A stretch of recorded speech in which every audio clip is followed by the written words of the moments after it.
Hello and welcome to this episode. ఇది రామోయిజం plus 150-200 గంటలకి పైగా నాన్ స్టాప్ వేదాంతం, సిద్ధాంతం, రాధాంతం. That is RGV. ప్రపంచమంతా అతను ఒక విచిత్ర జీవిగా చూస్తుంది, కానీ కన్న తల్లి ఇంట్లో ఆయన ఎలా చూస్తుంది, ఎలా అర్థం చేసుకుంటుంది, అండ్ అలాగే రామ్ గోపాల్ వర్మ గారి పెంపకంలో జరిగిన ఏ విషయాలు ఈ పరిస్థితులకి దారితీశాయి.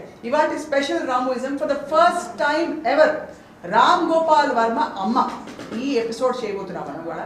And I have with me Suryavathi గారు, రామ్ గోపాల్ వర్మ గారి తల్లి గారు. నమస్కారం అండి. And the one and only RG. మీ ఇద్దరిని కూర్చోబెట్టడం నాకు మిషన్ అకంప్లిష్డ్. ఓకే, ఎలా ఉన్నారు సార్? చాలా భయంగా ఉన్నా. ఎందుకు భయపడుతున్నానంటే నా మొత్తం లైఫ్లో నన్ను కొట్టింది మా అమ్మ ఒకరే. యా, అందుకని ఇప్పుడు తన దగ్గర ఉండి తను ఏం చెప్తే నా మీద ముట్టికాయేస్తుందా అనేది ఆ టెన్షన్లో ఉన్నాను. మీరు చాలా బుద్ధిమంతుడు, స్కూల్కి వెళ్ళే పిల్లాడు. మంచి స్కూల్ బ్యాగ్ ఇచ్చేస్తే ఎలా తయారై వస్తారో అలా రెడీ అయ్యి వచ్చాడు అమ్మ కోసం. కరెక్టా కదా?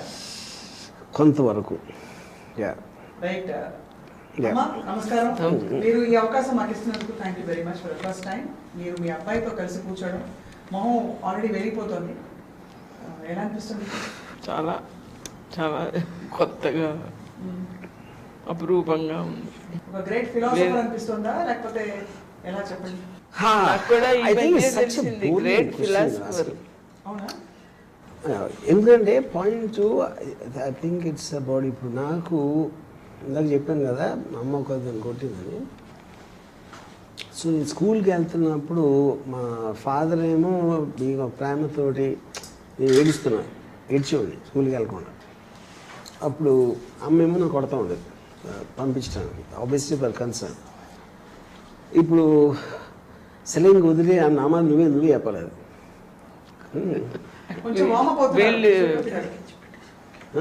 రాము, చెల్లెళ్ళు విజయ వీళ్ళు నెమ్మదిగా వాళ్ళ నాన్నగారి దగ్గరికి వెళ్ళి పొట్టలో నొప్పి లేదా స్కూల్కి వెళ్ళినాం అంటే నేను వంటింట్లో పని చేసుకుంటూ ఉంటాను కదా, వచ్చి వీళ్ళు స్కూల్కి వెళ్ళరంట, పొన్లే వదిలి అని ఆ స్టూడియోకి వెళ్ళిపోయేది. నేను బాగా కొట్టి నడిపించి తీసుకెళ్ళి దింపొచ్చేది. దగ్గరే స్కూల్. అప్పుడు చేత్తోటే. అంటే ఉంటాయి కదా నాన్నగారు ఎక్స్ట్రా బెల్ట్లు ఉంటాయి కదా, అంటే మేబీ అప్పుడు చేతులు, అంటే చేతులు బెల్ట్ తర్వాత మేబీ చెప్పు అది వెళ్ళని ఏడ్చేవాడు. నెక్స్ట్ ఏంటంటే నేను కూసులకి వెళ్ళను అని ఏడ్చేవాడు. స్కూల్ని కూసులు. తర్వాత స్కూల్ డ్రెస్ వచ్చింది, అంతే మారిపోయాడు. స్కూల్ డ్రెస్ వేసుకోగానే, అంటే ఫస్ట్ మనకు టైం ఇస్తారు కదమ్మా స్కూల్లో చేర్పించినప్పుడు, ఏదో ఒక 1 వీక్ ఏదో ఇస్తారు కదా డ్రెస్ వేసి పంపడానికి. అదే స్కూల్ డ్రెస్ రాగానే మారిపోయాడు. ఎంత విచిత్రం. ఇంకా స్కూల్కి వెళ్ళాలని అనేవాడివి కాదు. అంటే నీకు ఇదేదో పద్ధతిగా ఉంది బాగుంది. అప్పుడు అయ్యే బాబోయ్ నేను వేగలేను బాబోయ్ అని అనిపించిందా? ఇప్పుడు వేగలేం బాబోయ్ అని చాలా మంది అనుకుంటున్నారు రాము గారిని చూసి. నాకు ఎప్పుడు అనిపించలేదు ఈ పిల్లాడు ఎలాగో చెప్తే వినడం అనుకునేదాన్ని. తర్వాత సరదాగా నేను పక్కన కూర్చోబెట్టుకుని 3 years ఏజ్లో కూడా సరదాగా చెప్తాం కదా, సండే, మండే, జనవరి, ఫిబ్రవరి 1, 2, 3 అవి చెప్పేదాన్ని. చెప్తే నెక్స్ట్ డే చెప్పేసేవాడు. ఏకసంతాగ్రహి. అయితే అది కూడా నాకు అర్థం కాదు. 3 years ఏజ్లో స్కూల్లో చేరకముందే ఏకసంతాగ్రహి. ప్రహ్లాదుడు. థ్యాంక్స్. కాదమ్మా, ఇప్పుడు నుంచి నేను వెనక్కి ఆలోచిస్తే అసలు ఏమీ డిఫరెన్స్ లేదు, కంటిన్యూషన్. ఇప్పుడులాగే ఉండేవాడు అప్పుడు కూడా మీద, దాంట్లో ఏం డౌట్ లేదు. అయితే నాకు 1 day చెప్పేశాడని కూడా అర్థం అవ్వలేదు. రాము వాళ్ళ నాన్నగారు చూసావా, నువ్వు నిన్న చెప్తే వాడు చెప్పేశాడంటే అప్పుడు అర్థమైంది నాకు. కానీ నిన్న చెప్తే ఇవాళ చెప్పడం నాకు అర్థం అవట్లేదు. ఒక్కసారికి అంటే అప్పుడే చెప్పారు కదా. ఇప్పుడే అంటే కూడా గుర్తుంది ఇప్పుడే చెప్పడానికి ఉన్న డిఫరెన్స్ నాకు అర్థం అలా కాదు. కాదు, నేను మళ్ళీ నెక్స్ట్ డే క్లాస్ అప్పుడే ఉంటుంది ఈ అంటే లోపల. ఒకసారి మీరు నేర్చుకుంటే అది నెక్స్ట్ డే అప్పచెప్పేసేవారు, అంత మెమరీ పవర్. సో ఇప్పుడు నాకేంటంటే సినిమా ఇప్పుడు మళ్ళీ అమ్మ నన్ను పొగిడి నేను ఆయన వద్దు. యా లెట్స్ టాక్ అబౌట్, నేను కూడా కొన్ని క్వశ్చన్స్ అడుగుతాను. అడగాలి తప్పకుండా, కానీ I have to ask you this, sir. Yeah అసలు మీకు ఈ ఫ్యామిలీ సెటప్లో మీవన్నీ అంటే మీ లైఫ్ కంప్లీట్లీ డిఫరెంట్గా మారిపోయాక ఇప్పుడు అమ్మని, మీ చెల్లెల్ని, మీ తమ్ముడిని అందరినీ చూస్తే ఏం ఫీలింగ్ వస్తుంది అసలు? అంటే ఇప్పుడు ఐ థింక్ ఇప్పుడు నా డిపెండెన్స్ ఫ్యాక్టర్ అనేది అమ్మ నాన్న మీద ఎక్కువ ఉంటుంది కనుక విజయ అంటే నా చెల్లెలు నాకన్నా చిన్నది, కోటి కూడా నాకన్నా చిన్నడు యూనో. సో ఆస్పెక్ట్లో నాకు పెద్ద డిఫరెన్స్ లేదు అప్పటికి ఇప్పటికి ఏమి. అంటే ఆ టైంలో నాకు డిపెండెన్స్ అనేది ఫైనాన్షియల్ డిపెండెన్స్ కానీ లేకపోతే ఏజ్ వైజ్గా కానీ అమ్మ నాన్నది ఎక్కువ ఉంటుంది కదా ఇన్ఫ్లుయెన్స్ యూనో. ఆ టైంలో నాకు ఎక్కువగా మా నాన్నగారు అంటే అమ్మగానే ఎక్కువ ఇష్టం. ఎందుకంటే అమ్మ డిసిప్లిన్ చేయడానికి కొట్టేది, ఆ చదువుకోవడం కానీ హోంవర్క్ లేకపోతే సినిమాలకు వెళ్ళొద్దు ఇలాంటి నెగిటివ్ థింగ్స్ అన్నీ అమ్మ దగ్గర నుంచి వచ్చాయి.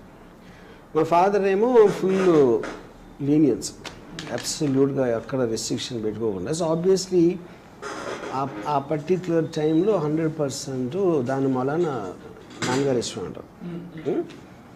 ఇంకోటి ఏంటంటే ఈవెన్ అడల్ట్ అయినప్పుడు దాని తర్వాత కూడా ఇప్పుడు ఎవరికైనా అమ్మ అనేది వాడి లాంగ్ టర్మ్ వాడి లైఫ్లో బాగా పైకి రావాలి, మార్కులు తెచ్చుకోవాలి, మంచి ఉద్యోగం రావాలి అనే ఒక కన్సర్న్ ఎక్కువ ఉంటుంది కాబట్టి తను ఎక్కువ డిసిప్లిన్ పెట్టడానికి ట్రై చేస్తాను. That's what my mother did. ఇప్పుడు బయట ఏంటి వాళ్ళు ప్రేమని మా అమ్మమ్మ ప్రేమని డబ్బులు కొనుక్కున్నారు, డబ్బులతోటి. అదేంటంటే 10 రూపాయలు 5 రూపాయలు ఏదో జేబులు పెడతా ఉండేది. అమ్మ నన్ను అలా చేసింది నాకు గుర్తులేదు, నాకైతే గుర్తు చేసాము ఎప్పుడైనా నాకు డబ్బులు ఇవ్వలేదు. యా నాన్నగారు కూడా ఇచ్చేవారు కదా, నాన్నగారు పాకెట్లోంచి దొంగలు ఇచ్చేవాడు డబ్బులు. ఇప్పుడు ఒక విషయం, ఒక సూటి ప్రశ్న, తల్లికి పిల్లలు ఎప్పుడు సమానం అంటారు. నా దృష్టిలో అది ఒక మిత్, అలా ఎప్పుడు ఉండదు. ఎవరో ఒకళ్ళ మీద కొంచెం ఒక 1 కిలో ఎక్కువ ఉంటుంది. అలా మీ ముగ్గురు పిల్లల్లో రామ్ గోపాల్ వర్మ గారి మీద మీకు ఏమన్నా ప్రేమ ఎక్కువ ఉంటుందా? కాదు, నా ముగ్గురు సమానం. నేను ఇది నిజంగా చెప్తున్నాను, నాకు ముగ్గురు సమానమే. ఒకళ్ళ మీద ఎక్కువ ఏం లేదు ముగ్గురులో కూడా. మరి అందరినీ కొట్టేవారు మీరు? ఒకళ్ళని కొడితే మళ్ళీ అందరినీ, యా ఎందుకంటే యాక్చువల్ ముగ్గురు కూడా ఒకళ్ళు తప్పు చేస్తే ముగ్గురు కొట్టేది. అయితే వీళ్ళు అడిగారు అది పడుతుంది నాకు ఇంకా అది ఏంటి ఎందుకు అది ఎందుకు ఇప్పుడు నాకు 8 సంవత్సరాలు అడగల. వాళ్ళు నన్ను అడిగారు ఎవరు ముగ్గురులో ఒకళ్ళు, వాడు తప్పు చేస్తే నన్ను కొడతావేంటంటే అది మిగిలిన ఇద్దరు నవ్వుతున్నారు కదా అందరినీ కొడితే గొడవ ఉండదు, ముగ్గురు. మళ్ళీ ఇది చూడండి, విజయ కోటి నవ్వేవారు, ఇప్పుడు నన్ను కొడతా ఉంటే వాళ్ళిద్దరు నవ్వారు, నేను వాళ్ళే మీద అంటే ఇది అండ్ సైకోపాత్ అంటే ఇది. అప్పుడు ముగ్గురే ఆడవాడిని. మీరు కొట్టే టైప్ లాగా అసలు కనిపించట్లేదమ్మా, ఆశ్చర్యంగా ఉంది. అయితే ఎంత అల్లరి చేస్తే మీరు కొట్టుంటారో ఇప్పుడు ఊహించుకోగలుగుతున్నాం. సరే, వర్మ గారు చిన్నప్పుడు చేసిన కానీ ఇంకోటి ఏంటంటే అప్పుడప్పుడు మా నాన్న మీద కోపం కొడితే నన్ను కొట్టేది, అది మమ్మల్ని. నాన్న మీరు యా ఏదో కోపం వచ్చుంటే ఎవరో ఒకరి మీద తీసుకోలేదు. కాదు, 7 years ఏజ్లో ఏమన్నాడంటే, అమ్మ నువ్వు నిజంగా నేను తప్పు చేశానని కాదు, నీకు వేరే ఏదో మనసులో పెట్టుకుని కొడుతున్నా అన్నాడు. నేను ఇంకా షాక్ అయిపోయాను, షాక్ అయి సిగ్గేసింది. అప్పటికే ఐన్ రాండ్ సైకాలజీ ఆస్పెక్ట్ అప్పటి నుంచి చదవడం మొదలు పెట్టేది. అందుకే నేను కూడా చూసాను కదా, ఏదో నాన్నగారు ఏదో కొంచెం ఏదో అవుతుంది, సైలెంట్గా అక్కడ సైలెంట్ వార్ అవుతూ ఉంటుంది కదా, గమనించేవాడు. చిన్న పిల్లలను కూడా చూడకుండా కొట్టారనమాట. Yeah. అక్కడి నుంచి మీరు మీకు చిన్నపిల్లల మీద అక్కడి నుంచే కొంచెం నో అంటే పెద్ద అది అది కంప్లీట్లీ నేను ఏం డిఫరెంట్. చేసేవాడు అంటే మా చెల్లెలు ఇంటికి వెళ్ళిపోయేవాడు, నేను కొడితే 2 రోజులు అక్కడ ఆమె అప్పుడు సినిమా. తనేమో నాకు సినిమాలకు డబ్బులు ఇచ్చి అది ఇదిమాట. మీ పిన్ని గారు అంటే నాకు సినిమా ఇండస్ట్రీకి సంబంధించినంత వరకు అబ్సల్యూట్లీ నాకు అమ్మ కాంట్రిబ్యూషన్ అనేది 0. మోస్ట్లీ బయటోడు, నాన్నగారు కూడా లేదు. మురళీమాయ, ప్రసాద్ మాయ, లేకపోతే అమ్మమ్మ వీళ్ళందరూ డబ్బులు ఇచ్చారు కదా చూడటానికి, మిగతా చుట్టాలు అదో ఇంట్లో వాళ్ళకి తప్పిస్తే ఏది సినిమాలు చూడటానికి నేను చెప్పేది. ఆ అలవాటు అనేది వాళ్ళు అంటే అప్పుడు ఆబ్వియస్లీ అమ్మ దృష్టిలో నన్ను చెడగొడుతున్నారు. అట్లా డబ్బులు ఇచ్చి సినిమాలకి వెళ్ళి మా అంకుల్ ప్రసాద్ మాయని రోజు కోట వేసుకుని వచ్చాడు సినిమాకి తీసుకెళ్ళడానికి. అప్పుడు ఒకరోజు అమ్మ చెప్పింది, వాళ్ళంతా బాగానే ఉంటారు, నిన్ను వాళ్ళ కంపెనీ కోసం తీసుకెళ్తున్నారు, నీ చదువు సంగతి ఏంటి అని అమ్మ ఒకసారి పెద్ద క్లాస్ పీకింది, అది బాగా గుర్తుంది ఇంకా. ప్రసాద్ మైన్ కూడా పిలిచి మాట్లాడాను, నువ్వు బాగానే తిప్పుతున్నావు ఆ పిల్లోడిని, నీ కొడుకునైతే తిప్పుతావా అన్నాడు. అంటే అన్నాడు నీ కొడుకు నువ్వు కంట్రోల్ పెట్టుకో అని వెళ్ళిపోయాడు చెప్పేసి. నీ కొడుకు నువ్వు కంట్రోల్ పెట్టుకో. అది కరెక్టే కదా, ప్రస్తుతం తన కొడుకుని తీసుకెళ్ళలేదు ఎప్పుడు నన్ను. అంటే తను చదువుకోవాలి, నేనేమో చెడిపోవాలి.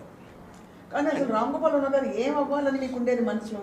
నేను చాలా తెలివైన పిల్లడు కదా, కొంచెం వేరే ఇంట్రెస్ట్లు కనపడుతున్నాయి అని చెప్పి ఇంజనీరింగ్ చదివించేస్తే అయిపోతుంది, ఇంజనీర్ అయిపోతాడు అంటే అని కాదు. అంటే ఆ టైంలో డైరెక్షన్ అనేది లేదు అసలు. నేను అసలు నాకు ఫస్ట్ టైము అమ్మకి నేను డైరెక్టర్ అవుతానని ఎప్పుడు చెప్పాను గుర్తులేదు. Definitely not before marriage. ఇంట్లో అంతా కొంచెం ఎక్కువ తెలిసింది నా పెళ్ళైన తర్వాత. నేను ఇప్పుడు ఈ జరుగుతున్న సన్నివేశానికి సందర్భాన్ని బట్టి ఒక్కొక్క పాట లైన్, ఫస్ట్ లైన్ ఉట్టి చెప్తాను, పాడను. ఇందాకేమో ధరణికి గిరి భారమా, తరువుకు కాయ భారమా, అది. ఇప్పుడేమో విన్నావ యశోదమ్మా, ఆ పాట గుర్తుందా? అలా మీకు లీలలు చెప్పేవారా? వర్మగారు అలర్ చేశారు చిన్నప్పుడు? అసలు అలరి చేసేవాడు కాదు, తన ఇష్టాలు. తర్వాత ఎప్పుడు ఎదిరించి మాట్లాడలేదు. తర్వాత నా మీద కోపం కూడా ఉండేది కాదు. నేను ఇప్పుడంటే ఒక 20 ఏళ్ళ నుంచి అనిపిస్తాను, నన్నేమనుకునేవాడంటే అమ్మ అర్థం చేసుకోవడం లేదు, అలా లేదు, అమ్మ స్వభావం అంతే అని తను ఏమనుకున్నాడో ఆ దారిలో వెళ్ళిపోవడానికి ట్రై చేశాడు తప్ప నన్ను అసలు ఎప్పుడు కన్విన్స్ చేయలేదు, ఎదిరించలేదు, డబ్బులు అడగలేదు. తను కావాలనుకుంటే అమ్మ. ఇంకోటి ఏంటంటే ఆ టైంకి నేను అలా ఆలోచిస్తున్నాను, నువ్వు కూడా నాకు చెప్పడం మానేసావు. ఇప్పుడు నేను తను చెప్పింది వినకుండా నేను వేరేది చేయటానికి, తను కూడా చెప్పడం మానేసి నేను వేరేది చేయటానికి ఉన్న డిఫరెన్స్. నాకు ఎంతసేపు ఏంటంటే ఈ పిల్లడు చాలా తెలివైనడు, ఏదో ఆ సినిమా అంటాడు అది అంటాడు. స్కూల్లో టీచర్ నచ్చలేదని వాడు చెప్పడం. అప్పుడు నాకు ఇంకెంత కోపం వచ్చేస్తుంది, ఆయన ఏం బాగా చెప్పడం లేదని వాడు అని ట్యూషన్ పెట్టేశాను. ఇలా అని షార్ట్ కట్ అనమాట. ట్యూషన్ పెట్టేస్తే ఆ ట్యూషన్ ఆయన ఏం సరిగ్గా చెప్పడం లేదంటే ఇంక నాకు మ్యాక్సిమం వచ్చేసి, టీచర్ని అంటావా నువ్వు అని నేను ఎంతసేపు వేరే మూడ్లో ఆలోచించేదాన్ని. తనకి క్లాస్ ఎగ్గొట్టేయడానికి అలా అంటున్నాడు అనుకున్నాను. నాకు ఇప్పుడు ఆ టైం నుంచి కూడా ఇప్పుడు అవతల పర్సన్ నుంచి నాకు ఏదో ఒక కాంట్రిబ్యూషన్ రావట్లేదు అంటే నా టైం అంతా వేస్ట్ అయిపోయినట్టు నాకు చిరాకు వచ్చేసింది. అదే చెప్పాను నాకు. ఆ టీచర్కి ఏమీ తెలియదు, నాకేంటి చెప్పేదని. సో అది ఆబ్వియస్లీ ఆ టైంలో పిల్లవాడు వచ్చి టీచర్ కన్నా నాకు తెలుసని నేను అనకపోవచ్చు, but I'm not feeling any worth అని. అది ఇంకోటి, ఒక హాఫ్ ఇయర్లీ క్వార్టర్లీలో 90 వచ్చి, హాఫ్ ఇయర్లో 30 వచ్చి, ఇదేంటి అన్నాను. అంటే నీకు మరి రాలేదా ఈసారి క్వశ్చన్స్కి ఆన్సర్స్ అన్నాను అనేదాన్ని. అంటే కాదు నాకు వచ్చు, రాయి బుద్ధి లేదంటే ఇంక ఎంత కోపం. రాదు అంటే మనం ఎక్స్క్యూజ్ చేయొచ్చు, నాకు వచ్చు కానీ నాకు రాయాలనిపించలేదు, వచ్చేసాను. దాని వెనకాల సీక్రెట్ ఏంటంటే ఇప్పుడు మార్కులు ఎక్కువ వచ్చినప్పుడు ఆ టైంలో నేను చూడాల్సిన కొన్ని సినిమాలు ఎక్కువ వచ్చి ఉండకపోవచ్చు, ఇంక వేరే పని లేదు కాబట్టి అక్కడ రాసివ్వండి. ఎప్పుడైతే ఈ టైంలో నాకు ఎగ్జామ్ నాకు వచ్చినా కూడా ఆన్సర్ తెలిసినా కూడా జస్ట్ పాస్ మార్కులు 40 ఎంత ఉండేది. అప్పుడు 40 వస్తే చాలు అని మిగతా దగ్గొట్టి సినిమా వెళ్ళిపోయాను. సో ఏమైంది ఆ మూమెంట్లో మీరు క్వశ్చన్ పేపర్ చూసారు? నేను ఫస్ట్ ఆఫ్ ఆల్ నేను 100% నేను ఇంజనీరింగ్ జాబ్లో ఉన్నాను నాకు తెలుసు.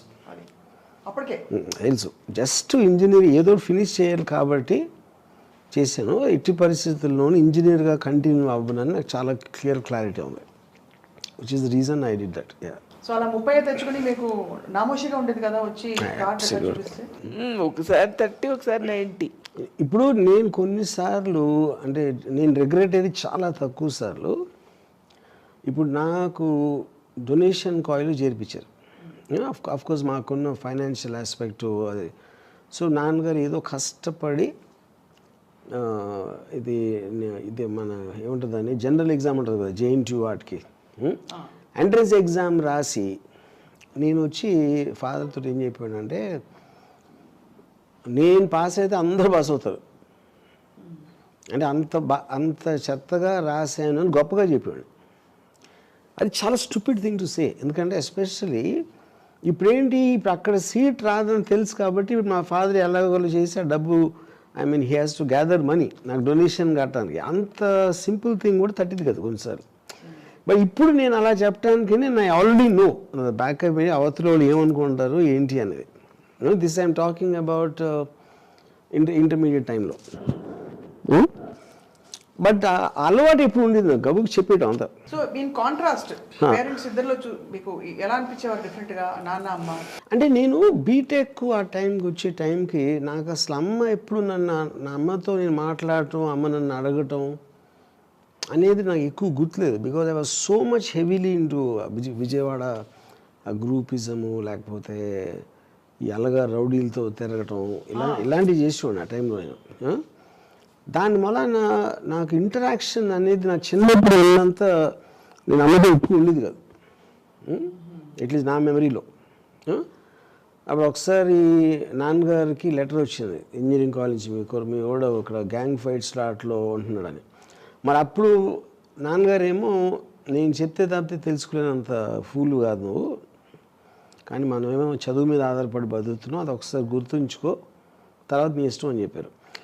మరి అమ్మ నాన్న దాని గురించి ఏం మాట్లాడే తెలియదు. నేను కృష్ణరాజు గారిని మీరు వెళ్ళి మాట్లాడరండి ప్రిన్సిపాల్తో లెటర్ వచ్చింది కదా అంటే నేను వెళ్ళి అక్కడ చేతులు కట్టుకుని నా కొడుకు గురించి చెప్పాలా, వాడికి మనం చెప్పకపోతే తెలియంది ఏం లేదు, నేను వెళ్ళను.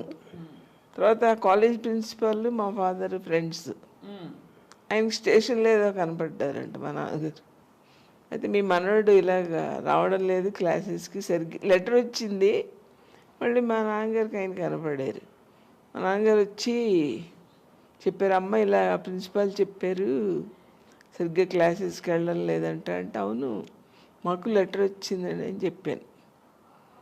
చెప్తే నేను రాము గురించి అంత సీరియస్గా ఏం చేస్తాడో అని ఉండేది కాదు, పూర్తి చేసి వస్తాడులే అని.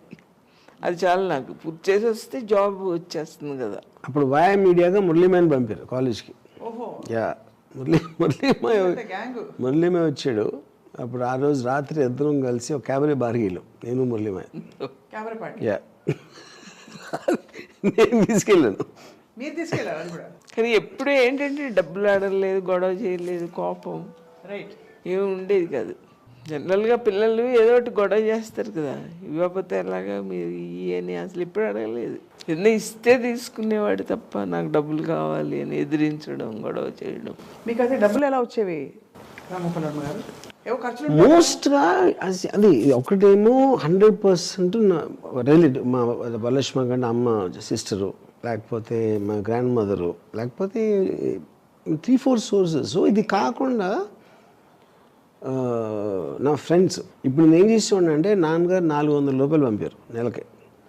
అది మెస్ బిల్లు ఇలాంటివన్నీ ఫస్ట్ 2 డేస్లో అయిపోయేది. మిగతా 28 డేస్ అలాగే వెళ్ళిపోతుండేది. అప్పుడు ఒకసారి నాకు గుర్తుంది, ఒక ఫ్రెండ్ అన్నాడు, రంగపై వెళ్తాం మనం సినిమాకి వెళ్ళి అక్కడి నుంచి అలంకార్ రెస్టారెంట్కి వెళ్దాం అన్నాడు. నా దగ్గర డబ్బులు ఏమన్నా అంటే అదే అదే అదే పర్లేదు అన్నాడు. అంటే మాటిమాటికి నువ్వు ఇస్తున్నావు అంటే నీకు ఇట్లేదు, నీ కంపెనీ కోసం ఇస్తున్నా అన్నాడు. అది కరెక్ట్. అది మీరు ఒకలాగా చూస్తే ఇప్పుడు నాకు ఎవరైనా డబ్బులు ఎందుకు ఇస్తారు, నేను సినిమా చేస్తూ ఉంటుంది నా కోసం లేదు కదా, నేను చేసే పనికి. సో అప్పుడు ఆడు నా కంపెనీకి వెలగట్టాడు ఆడితో వస్తే. సో ఇప్పుడు నాకు అసలు ఎప్పుడైనా నాకు కావాల్సినప్పుడు డబ్బులు లేకపోవడం అనేది ఎప్పుడు జరగదు, ఏదో చేసి వస్తుంది అది నో. సో ఆ టైంలో మరి నేను ఎప్పుడు అందుకని 400 కన్నా ఎక్కువ కావాలని ఎప్పుడు అడగలేదు. ఎప్పుడు అడగలేదు. మీరు ఎప్పుడైనా పుత్రరత్నాన్ని చూసి మా వాడు ఫస్ట్ వచ్చాడు, మా వాడు బాగా పాడాడు, మా వాడు బాగా పరిగెట్టాడు, గోల్డ్ మెడల్ వచ్చింది, ఇలాంటి సందర్భాలు ఉన్నాయి అసలు మీకు గుర్తున్నాయా రాము గారు ఇచ్చినప్పుడు? నేనంతా నాకు అక్కడ ఇంజనీరింగ్ కాలేజీలో చేర్పించేసాం అంతే. తర్వాత ఇంకా మళ్ళీ మన ప్రపంచం వేరు. అండ్ నిజంగా మీరు నమ్మారా మనసులో మంచి ఇంజనీర్ అయ్యి ఏం చేస్తానని? ఉద్యోగం వచ్చేస్తుంది కదమ్మా, డిగ్రీ అయిపోతుంది. ఇంజనీరింగ్ డిగ్రీ అయితే మరి రాము రాగానే మా నాన్నగారు ఇంజనీర్ అయినా నాగార్జున సాగర్లో 12 సంవత్సరాలు పనిచేసి హైదరాబాద్ వచ్చేసారు. ఆయన సివిల్ ఇంజనీర్. ఆయన ఏం చేశారు, రాముని తీసుకెళ్ళి తాజ్కృష్ణ రాజకృష్ణ, జీవికే రెడ్డి గారు, సుబ్రహ్మరెడ్డి గారు వాళ్ళ నాన్నగారు దగ్గర చేశారు కాంట్రాక్టర్స్. అప్పుడు మీ జీతం ఎంత సార్? ఆ స్నేహబంధం 800 1000 కదా, 800. సో ఇప్పుడు ఇక్కడ పాయింట్ ఏంటంటే అది చాలా ఒక గ్యాప్ పీరియడ్ నాకు అది ఆ టైంలో. ఇప్పుడు నేను ఒక ఏప్రిల్ నుంచి నాకు పెళ్ళి అయింది అప్పుడే, నేను కాలేజ్ నుంచి బయటకు వచ్చాక.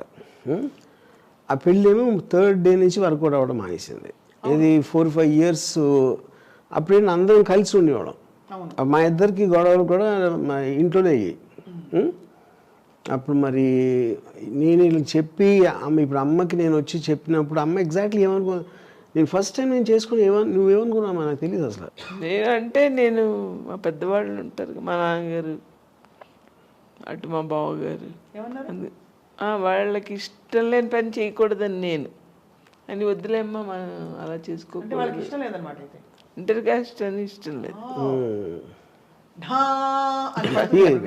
అంటే నేను ఏదో చెప్తాను కానీ తీసుకోను వాళ్ళు చెప్పింది. పాయింట్ అది అయితే చెప్పాడు, difference between telling and asking. అయితే రత్న వాళ్ళ అమ్మగారు వచ్చారు. వస్తే నేను కాదండి మా పెద్దవాళ్ళకి ఇష్టం లేని పని చేయను, నేను రత్న అంటే నాకు ఇష్టమే, నాకేం అభ్యంతరం లేదు. విజయ ఫ్రెండ్ కదా, విజయకి ఇంటికి బాగా వచ్చేది. ఈ అమ్మాయి మన ఇంట్లో ఉంటే బాగుండు అని ఎప్పుడైనా అనిపించిందా? నాకేం అనిపించలేదు. కానీ రత్నతో రాము ఎక్కువసేపు మాట్లాడుతుంటే ఓ రోజు రత్నకు తెలియకుండా మన ఇంటికి వచ్చిన అమ్మాయిని మనం మనసు హర్ట్ చేయకూడదు కదా, ఏంటి అమ్మాయితో ఆ కబుర్లు అన్నాను. ఆ గంటలు కూర్చుని కబుర్లు చెప్తావు ఏంటని నాకేం నచ్చలేదంటే, అమ్మా నువ్వు అలా అనుకుంటున్నావా, నాకు తన ఇంటెలిజెన్స్ నచ్చి ఇద్దరు ఏదో ఒక టాపిక్ కామన్గా ఉంటాయి కదా, ఇద్దరు కలిస్తే ఇప్పుడు నాకు సంగీతం ఇష్టం నీకు ఇష్టం అనుకో, అప్పుడు మనకి ఎంతసేపు అయినా కబుర్లు చెప్పుకుంటాం కదా. నేనేమన్నాను దాని ఇంటెలిజెన్స్ ఇష్టం నాకు, తన తెలివితేటలు ఇష్టం అమ్మ నాకు. ఇంతకన్నా కాదు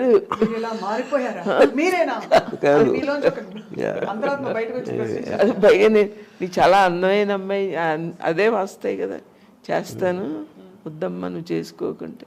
అందరూ ఏం చేసుకుంటారమ్మా, అన్నం తీసి జేబులో పెట్టుకోవాలి, తెలివి ఉంటేనే బాగుంటుంది. అంటే ఆ రోజుల్లో ఇంకా హార్ట్ రొమాన్స్ లేకపోతే అలాంటివి ఉండి మీరు ఇప్పుడు లాల్చి పైజమా వేసుకున్నారు, మెదిలిన లేత కావాలి.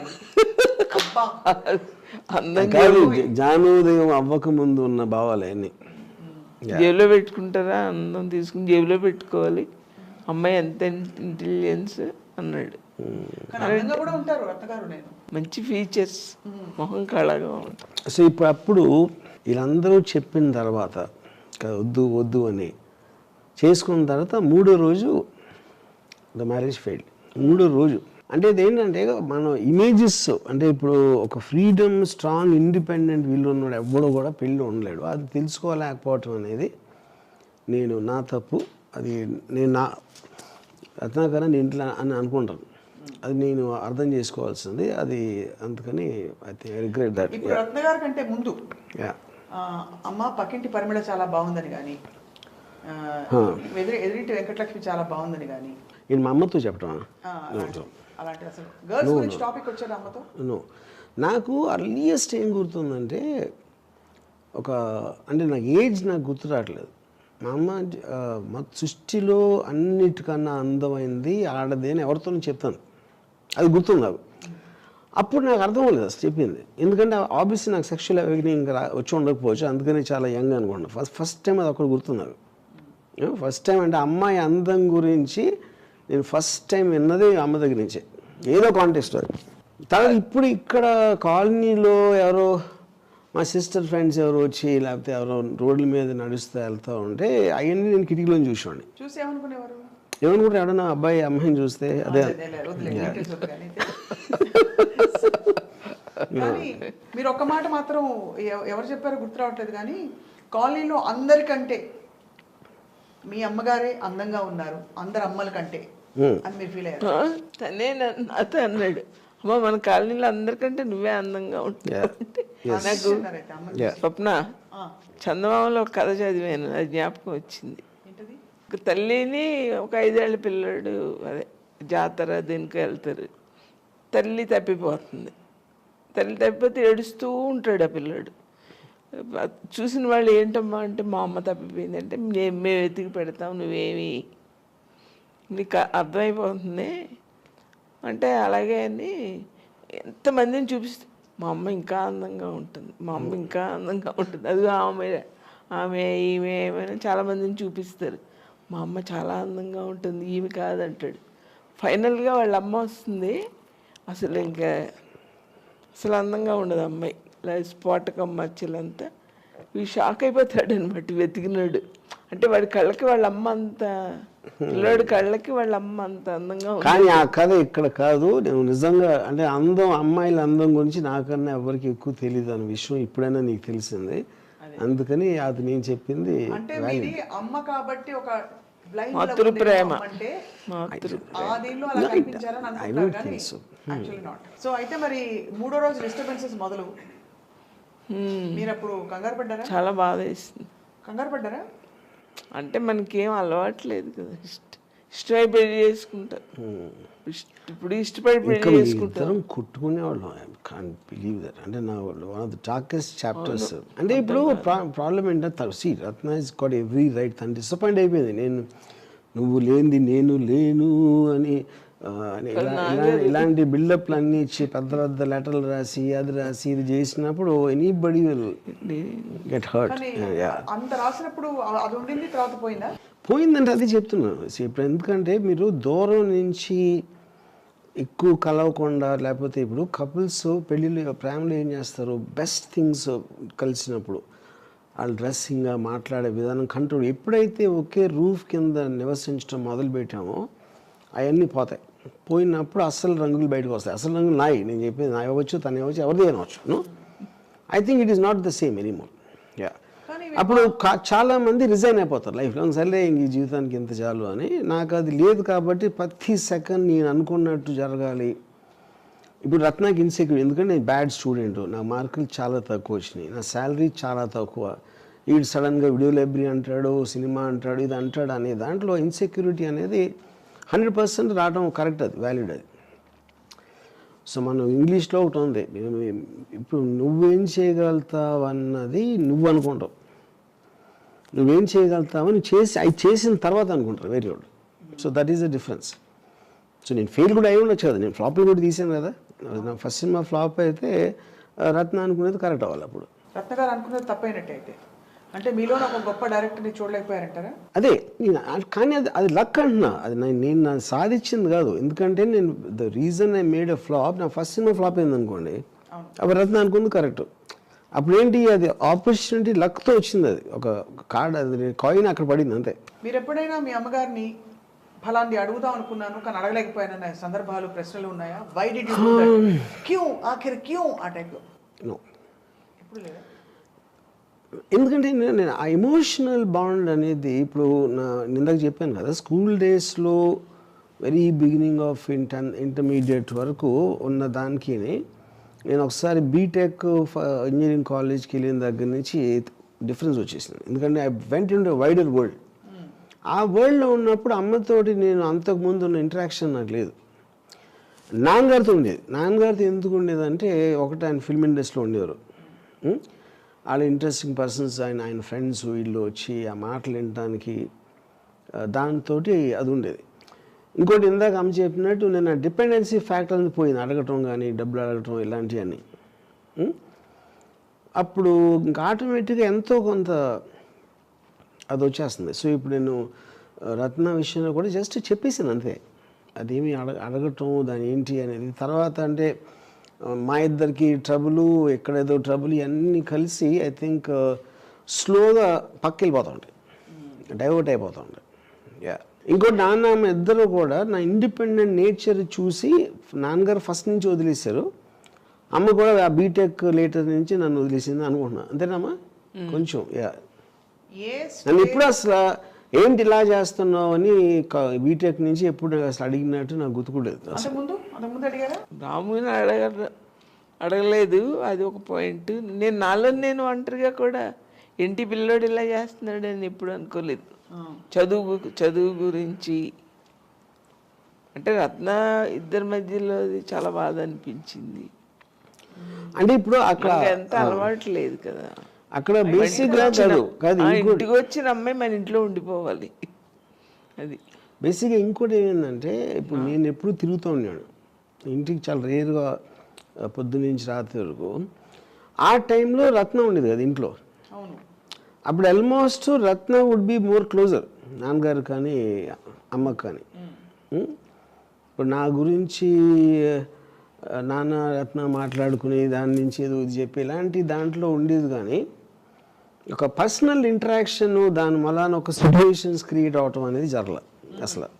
నాకు ఒక్కడ బాగా గుర్తుంది ఏంటంటే రత్న నన్ను కాలర్ పట్టుకుని గోడకేసి పెట్టింది కదా నన్ను. నా నాన్నగారు వచ్చి చూసి అరిసారు కూర్చున్నాం లాన్లో, కృష్ణరాజు గారు నేను. రాము వచ్చి లోపలికి వెళ్ళాడు, ఏదో గొడవలు వినపడుతున్నాయి కేకలు. అయినా నువ్వు వెళ్ళి చూడండి, ఇంకా నేనేం వెళ్ళను, నేనేం వెళ్ళను, నయ్యం భలే మీరు బాగానే చెబుతారు అన్నాను. తర్వాత సైలెంట్ అయిపోయింది. లోపలికి వెళ్తే ఈ పిల్లోడు లేడు, పెరట్లోంచి పారిపోయాడు. పెరటి తలుపు నుంచి వెళ్ళిపోయాడు అనమాట బయటికి. అంతలా ఏం జరిగింది మీ కాలర్? బేసిక్ పాయింట్ ఏంటంటే నేను అసలు కాన్ఫ్లిక్ట్కి వెళ్ళిన, ఇప్పుడు కాన్ఫ్లిక్ట్లో నేను ఒకటి అంటాను, తనేది అంటాను, అరిసి ఇద్దరు అరుచుకున్నప్పుడు ఒక విధంగా ఎక్కడికి వెళ్ళి అవుతుంది. ఒక మనిషి రియాక్ట్ అవ్వకపోయేసరికి అవతలకి ఇంకా కోపం వచ్చేస్తుంది. అప్పుడు నేను అసలు ఏం మాట్లాడకుండా జస్ట్ ఇంటా ఉన్నప్పుడు ఆ కోపంతో ఫిజికల్ అయిపోతారు. అంటే ఒక రెస్పాన్స్ రావాలని ఆ పట్టుకుని ఊపేసి ఇలాంటివన్నీ చేస్తారు ఆడవాళ్ళు. మేబీ మామూలు కూడా చేస్తారని నాకు తెలియదు. అప్పుడు నేను దాని నుంచి తప్పించుకోవడానికి ఇలా పారిపోయాను. ఒకసారి అయితే నాకు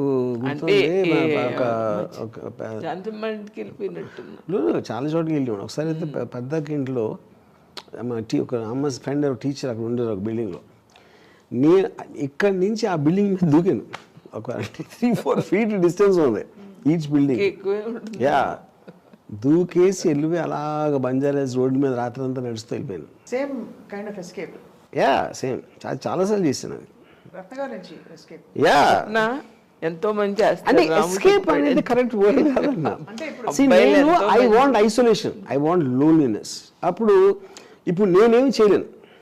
ఓకే, ఇప్పుడు నేను తనని బయటికి నెట్టలేను, తన మీద నేను చేయలేను, నేను అరవను. అలాంటప్పుడు ఏముంది, ఇంకా ఒకే ఒక్కటి తప్పించుకోవడానికి మార్గం నేను పారిపోవడం. కానీ I think it's a very common thing. I feel all couples, especially beginning times, they go through that. Yeah. I don't think it's నేను అదే చెప్తున్నాను కదా, నేను కాన్ఫ్లిక్ట్ నేను అసలు కాన్ఫ్లిక్ట్ ఎవరితో చేయలేను అసలు కాన్ఫ్లిక్ట్. ఇప్పుడు కాలేజ్ టైంలో కూడా నాకు రత్న అంటే కూడా అది నా బిడ్డే. కాలేజ్ టైంలో కూడా రౌడీజం రోజుల్లో కూడా నేను కొట్టుకోండి కాదు, వేరే వాళ్ళతో కొట్టించుకోండి.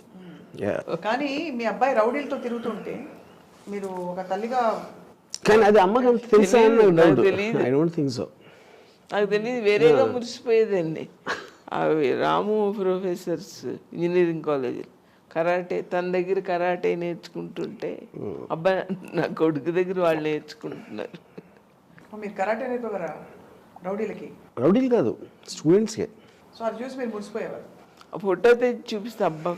తర్వాత ఎవరో కూడా చెప్తారు కదా, అదేంటమ్మా వాళ్ళ లెక్చరర్సే వాడి దగ్గర కరాటే క్లాస్ వచ్చారు లెక్చరర్స్ కూడా. రాము గారిని చూసి బాగా ఎంబారస్ అయిపోయిన సందర్భాలు అప్పుడు వచ్చాయన్నా? మరి ఎప్పుడూ లేదు. ఎప్పుడు లేదా? అంటే చాలా స్మూత్గా ఉండి ఏమి కోపాలు ఉండవు, స్మూత్గా ఉంటాడు, డబ్బులు కావాలని అడగడు. మీకు ఎప్పుడైనా ఏమైనా కొనిపెట్టారా? నేనా? చాలాసార్లు. నేనా? మురిసిపోతున్నారు నాకు చూడండి. గుర్తులేదు. మీరేమో అలా ఫస్ట్ టైం కొనిపెట్టేస్తారు అందరి ముందు. అది ఫస్ట్ టైం నాకు జ్ఞాపకం. ఆ కృష్ణాబ్రాయిల్లో జీతం ఇస్తే అప్పుడు ఎంత చక్కగా మా అమ్మకి డబ్బులు ఇచ్చి చీర తెమ్మని తెచ్చి నాకు ఇచ్చాడు. అమ్మమ్మ మీరు తెండి అమ్మకి ఇస్తాను. నేను మర్చిపోను ఇప్పుడు చూస్తున్న తల్లులందరూ యా టీవీ ముందు కూర్చుని లేదా మొబైల్ ముందు కూర్చుని చాలా అద్భుతం. అంటే నార్మల్ థాట్స్ అప్పుడు ఉండేవి, అక్కడి నుంచి మీరు మారిపోయారు. అబ్నార్మల్గా అవ్వకముందు. మీరు ఎప్పుడైనా ఏదైనా అడుగుదాం కానీ అడగలేకపోతున్నానని ఉన్న ప్రశ్నలు ఏమైనా ఉన్నాయా? నాకు ఒకే ఒక్కటి, రాము ఇంత మేధావి కదా, తనకి పెళ్ళి సూట్ అవ్వదని ఎందుకు తెలియలేదో అనుకుంటున్నా. అది నాకు తెలియదు. అదే ఇప్పుడు ఇప్పటికి కూడా ఇంత మేధావి, ఫ్యూచర్ తెలుసు తనకి, ఫ్యూచర్ అర్థమైపోతూ ఉంటుంది.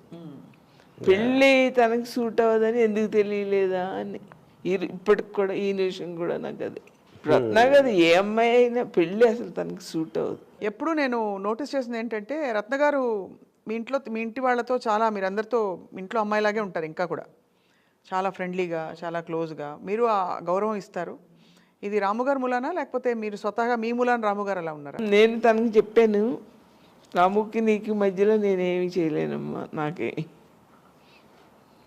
నాకేం సంబంధం లేదు, నువ్వు మాత్రం ఎప్పుడు నువ్వు నేను ఫ్రెండ్స్గా ఉందాం, నువ్వెప్పుడు రా ఇంటికి, నువ్వు ఎప్పుడు రాలంటే అప్పుడు రా అని. రాము కూడా ఏంటంటే తనకి ఇష్టమే, ఏమీ తెలియనట్టు ఉంటాడు అంతే. అంటే ఇప్పుడు నేను కలిసి అది అమ్మ చెప్పింది కరెక్ట్. ఇప్పుడు ఒకళ్ళు కొన్న ప్రాబ్లమ్ని ఆ ప్రాబ్లం మళ్ళీ మన నెత్తి మీద తెచ్చుకోకూడదు. అది వాళ్ళిద్దరి personal thing. That is what I respect. మా సిస్టర్ విజయ కూడా చాలా క్లోజ్ అవుతున్నాయి ఇప్పుడు కూడా, maybe the best friends. So నాది దాంట్లోకి తీసుకెళ్ళరు ఆ బ్యాగేజ్ని. స్వప్న ఏ విషయంలో అయినా తనని మనం మంచినీళ్ళు కూడా తాగించలేం. అలాగే మన విషయాల్లో ఎంత పెద్ద విషయం అయినా కల్పించుకోడు, ఫ్రీ. అంటే నాకు ఇష్టమైనట్టు నేను ఉంటాను అనుకుంటాడు. అమ్మ, చెల్లెలు, తమ్ముడు, ఎనీబడి. తన విషయంలో నువ్వు మంచినీళ్ళు అడిగినా కూడా తప్పే. ఒకసారి అడిగి రెండోసారి అడిగితే అప్పుడు కూడా అంతేనా? అప్పుడే ఒకసారి ప్రశ్నే లేదు. నేను ఒకసారి ఇప్పుడు ఈ అన్నం తింటా ఉంటే ఏదో వదిలేసాను కొంచెం ఫుల్గా తినకుండా. అప్పుడు అమ్మ ఏమో ఇలాగా ఎంతమంది తిండి లేకుండా ఉంటారో తెలుసా నీకు అది అంటే, మనం ఎంత నష్టం తీసుకొస్తున్నాం ఇలా అన్నం వేస్ట్ చేయటం వల్ల అంటే. నేను అన్నాను అమ్మ అసలు యాక్చువల్గా అన్నం ఎంత వేస్ట్ చేస్తే అంత దేశానికి ఉపయోగం అని చెప్పాను. ఎందుకంటే ఇప్పుడు లెక్క ప్రకారం నేను 200 గ్రాములు, సపోజ్ ఇక్కడ 400 గ్రాములు ఉంది ఫుడ్, నేను 200 గ్రాములు వేస్ట్ చేశాను. నువ్వు 200 గ్రాములే వండి పెట్టావంటే అప్పుడేంటి, ఆల్రెడీ ఇంకా నిల్వ ఉంది, నువ్వు మళ్ళీ పెడతావు. అది ఇవి 400 అయిపోయింది కాబట్టి నువ్వు మళ్ళీ కొట్టుకెళ్ళి కొనుక్కోవాలి. ఆ కొనుక్కున్న దాని డిమాండ్ పెరుగుతుంది రైతులకి, అప్పుడు వాళ్ళకి ఎక్కువ డబ్బులు వస్తాయి. దానివల్ల దేశం అంతా సుభిక్షంగా ఉంటుంది, ఎంత అన్నం వేస్ట్ అయితే అంత సుభిక్షంగా ఉంటుంది అని చెప్పాను. తప్పని నెత్తిమీద కొట్టింది. ఎందుకంటే మీ లాజిక్కి ఆన్సర్ చెప్పలేనప్పుడు వైలెన్స్లోకి దిగుతారు ఎవరైనా. అంతే. ఇప్పుడు ఎకనామిక్స్ అది ఏంటి అనేది నా పక్కన పెట్టండి, ఇప్పుడు చెప్పింది దానికి. కానీ స్కూల్లో ఉన్నప్పుడు చెప్పేది లాజిక్ అండి, పర్ఫెక్ట్ లాజిక్ కదా. సో బట్ ఎప్పుడు ఏనాడు యూ డోంట్ రిమెంబర్ ఎనీథింగ్ అమ్మ చేసిన వంట కానీ ఇవన్నీ చాలా మనకి సెంటిమెంట్తో ముడిపడి ఉన్న విషయాలు, ఎస్పెషల్లీ ఇండియాలో అమ్మ చేసిన. అంటే ఇప్పుడు ఎందుకంటే ఒక్కటి నేను ఫుడ్ కాదు కనుక నేను అంత, అంటే ఇప్పుడు చిన్నప్పుడు ఉన్న అదేంటి హల్వాలు లేకపోతే వాట్ ఎవర్, అంటే అందరూ ఇప్పుడు నాకు బాంబే నుంచి వచ్చిన వాళ్ళు కూడా ఎప్పుడైనా ఇంటి నుంచి ఫుడ్ వస్తే అందరూ సూపర్ సూపర్ అంటారు, ఇంటి నుంచి వస్తుంది కదా. కానీ నేను పర్సనల్గా ఫుడ్ అనేది అసలు ఎప్పుడు కేర్ చేయలేదు చిన్నప్పటి నుంచి. అసలు చిన్నప్పుడు 5-6 సంవత్సరాలు అన్నం తినలేదు, పాలు తాగేసి. నేను కూడా ఏం చేయాలో తెలియక ఒక గ్లాస్ పాలు ఇచ్చేసేదాన్ని, రోజుకి 5-6 సార్లు పాలు ఇచ్చేసేదాన్ని. పెద్దవాళ్ళు మా అమ్మ నాన్నగా తిట్టేవారు, ఆ పిల్లోడికి అన్నం పెట్టకుండా పాలు ఇచ్చేయడం ఏంటి.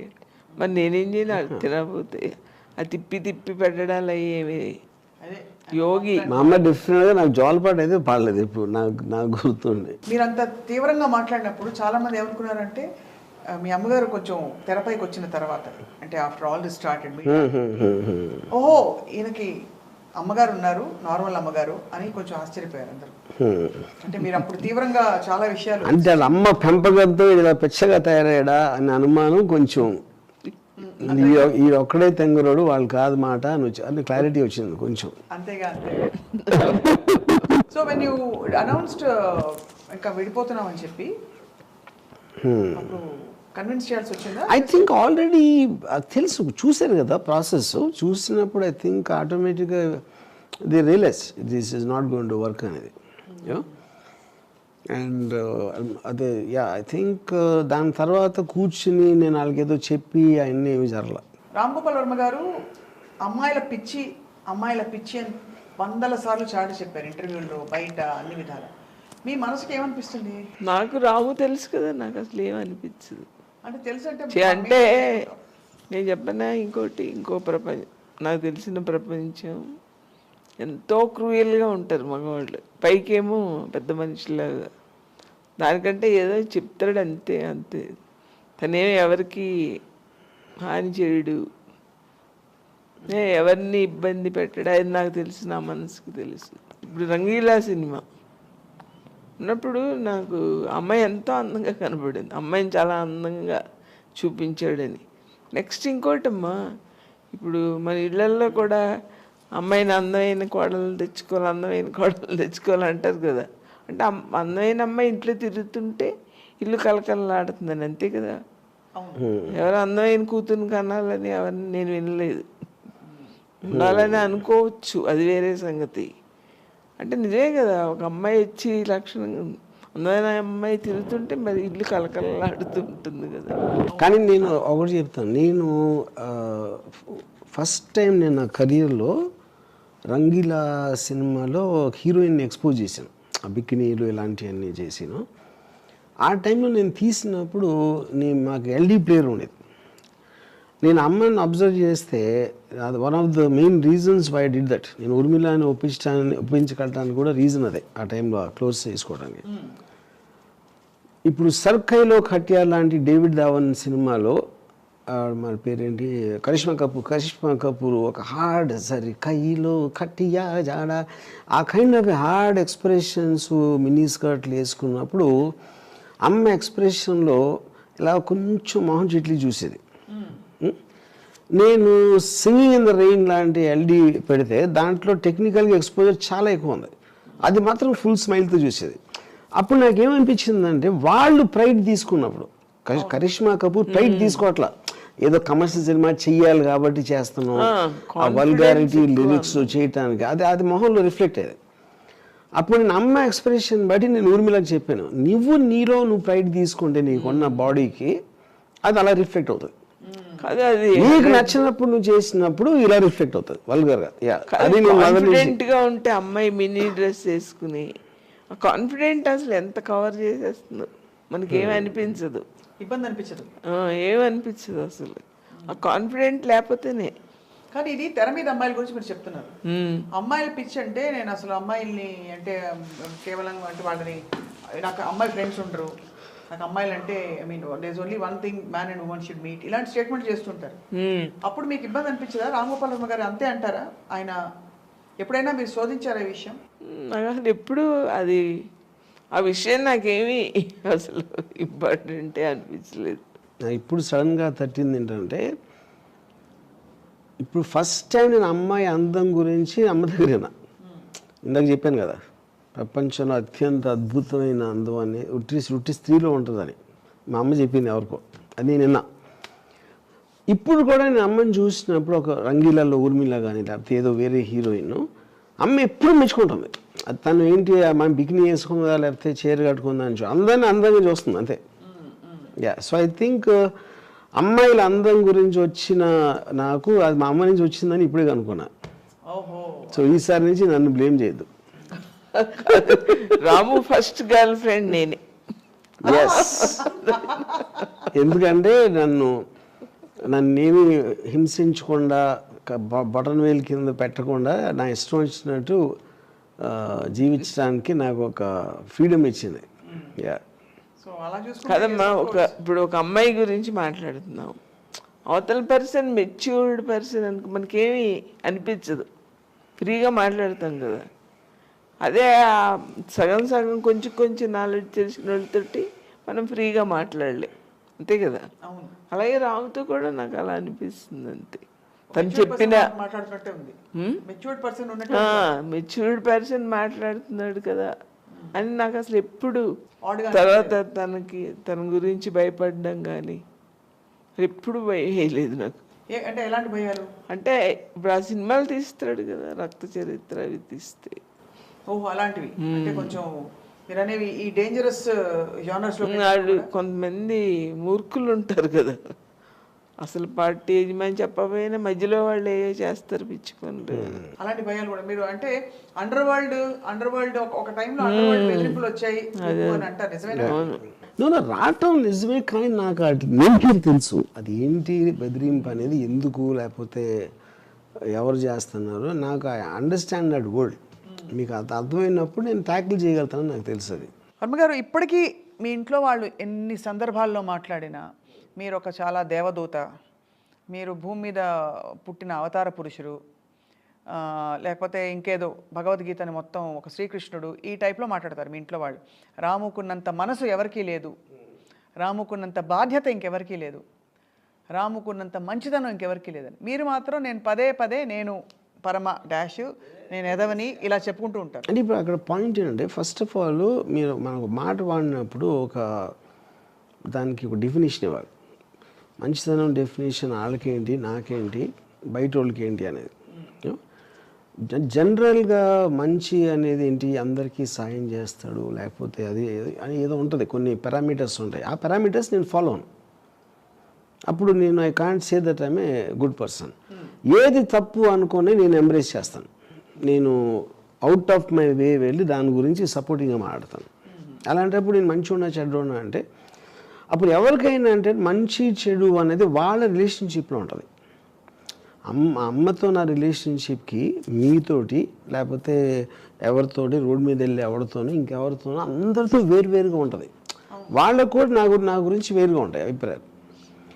అప్పుడు డైరెక్ట్గా నేను ఇంట్లో వాళ్ళతో ఎలా బేసి, ఫర్ ఎగ్జాంపుల్ నేను మామూలు ఏమంటుందని ఇప్పుడు నేను చాలా రేర్గా కలుస్తాను ఫ్యామిలీని, అసలు చాలా రేర్. అది ఎందుకంటే నాకు కామన్ టాపిక్ ఉండదు మాట్లాడటానికి. నేను ఎంతసేపు ఎవరితో కలవాలనుకుంటా, ఎక్స్ట్రీమ్ పీపుల్, వాళ్ళు క్రిమినల్స్ అవ్వచ్చు, కాప్స్ అవ్వచ్చు, లేకపోతే ఎవరో పొలిటికల్ లీడర్స్, లేకపోతే ఒక విపరీత మనుషులతోటి నాకు వచ్చిన ఎక్సైట్మెంట్ మామూలు మనుషులతో ఉండరాదు నాకు. అప్పుడు ఇప్పుడు అమ్మతో కానీ మా ఇంట్లో సిస్టర్తో మాట్లాడటానికి నాకు టాపిక్ దొరకదు, ఎందుకంటే వాళ్ళు ఉన్న ప్రపంచం వేరు, ఒక కనెక్షన్ లేదు నాకు, దానికి ఒక కామన్ సబ్జెక్ట్ అనేది చాలా కష్టం. అప్పుడేంటి నాకు జనరల్ ఎమోషన్స్ అసలు నేను పట్టించుకున్నాను. ఆడేంటి ఇలా అయిపోయాడు అంటే ఇప్పుడు ఎవడ మానాడు పోతాడని ఫిలాసఫీ ఉంది కాబట్టి వాళ్ళకి ఇంటరాక్షన్ ఉన్న వేరే మనుషుల గురించి కూడా నాకు ఇంట్రెస్ట్ ఉండదు. మా అయితే 10 నిమిషాలు 15 నిమిషాలు వాళ్ళు ఏంటి వీళ్ళేనా నాకు అయిపోతుంది, టాపిక్ అయిపోతుంది అంతే. యా, దాని తర్వాత నాకు ముందుకి ఫర్ ఎగ్జాంపుల్ ఈ మధ్యన నా డాటర్కి తను ఇక్కడ 45 days ఉంటే నేను 10 minutes కలిసాను. ఇది హైదరాబాద్లో ఉంది తను. ఆ 10 minutes కూడా నాకు ఏం మాటలు తెలియదు. అది అప్పుడు ఏంటంటే అలాంటి ఆస్పెక్ట్ ఉన్నప్పుడు ఎవరు అలా చేయరు. అంటే ఇప్పుడు ఫ్యామిలీస్తో అంటే సాటర్డేస్ అంటే ఫ్యామిలీతో కలుపుతాను, మంచి భోజనం పెడుతుంది. ఇప్పుడు నాకు భోజనం ఇష్టం ఉండదు, అదొకటి. మళ్ళీ సో భోజనం లేకుండా మాటలు లేకుండా ఇంకేం చేస్తాం, యా మళ్ళీ అదొకటి. డ్రింక్ తాగినా కూడా టాపిక్ ఉండదు కదా. సో అప్పుడేంటి నేను రూట్లెస్గా ఉంటా, ఎందుకంటే నేను మొహమాటం కోసం ఏం చేయను ఇప్పుడు, మొహమాటం కోసం ఏం చేయనప్పుడు. అందుకని ఏంటి నేను ఫస్ట్ నుంచి అలా చేశాను కాబట్టి వాళ్ళు కూడా అది మర్చిపోయారు, అది అలవాటు అయిపోయింది. అప్పుడు నేను చాలా తక్కువసేపు ఉంటాను కాబట్టి వాళ్ళు మంచిగా అనుకుంటారు నన్ను. అది నా నిజస్వరూపం చూడాల అది. అంటే నిజ స్వరూపం అంతకంటే ఉంటుంది, అట్మోస్ట్ ఎమోషన్ రియాక్షన్ షాట్స్ ఉండవు అంతే అంతే కదా. సూర్యవతి గారు, చాలా సందర్భాల్లో రామ్ గోపాల్ వర్మ గారు నాకు ఎమోషన్స్ లేవు ఉండవు అంటారు. మీరు నమ్ముతారా? 100% రాంగ్ అది. అది ఎలా అంటారు, డంకా చెప్తారంటారు, అలా చెప్తున్నాను. ఇప్పుడు నేనేంటంటే నేను ఎప్పుడు కూడా ఎమోషన్స్ లేవని చెప్పలేదు, ఎమోషన్స్ కంట్రోల్ చేస్తానని చెప్పాను. చాలా డిఫరెన్స్ ఉంది దానికి దీనికి. అంటే డీప్ గా ఫీల్ అవుతారు కానీ దాన్ని తొక్కేస్తారు పాప అక్కడ, అంతేనా? నో, అది I try to understand the emotion. మీరు అండర్స్టాండ్ చేసుకున్న దేనికి మీరు భావోద్వేగం పొందరు. ఇప్పుడు నాన్నగారు చనిపోయినప్పుడు ఎప్పుడే అడగలేదు. ఎప్పుడు? అలా 7 ఏళ్ల వయసులోనే అమ్మ నువ్వు నన్ను ఎందుకు కొడుతున్నావు అంటే వేరే ఏదో పెట్టుకున్నావు అన్నాడు. అప్పుడే అర్థమైపోయింది. తప్పు నీది కాదు కానీ కళ్ళల్లో నీళ్ళు కూడా రాలేదు.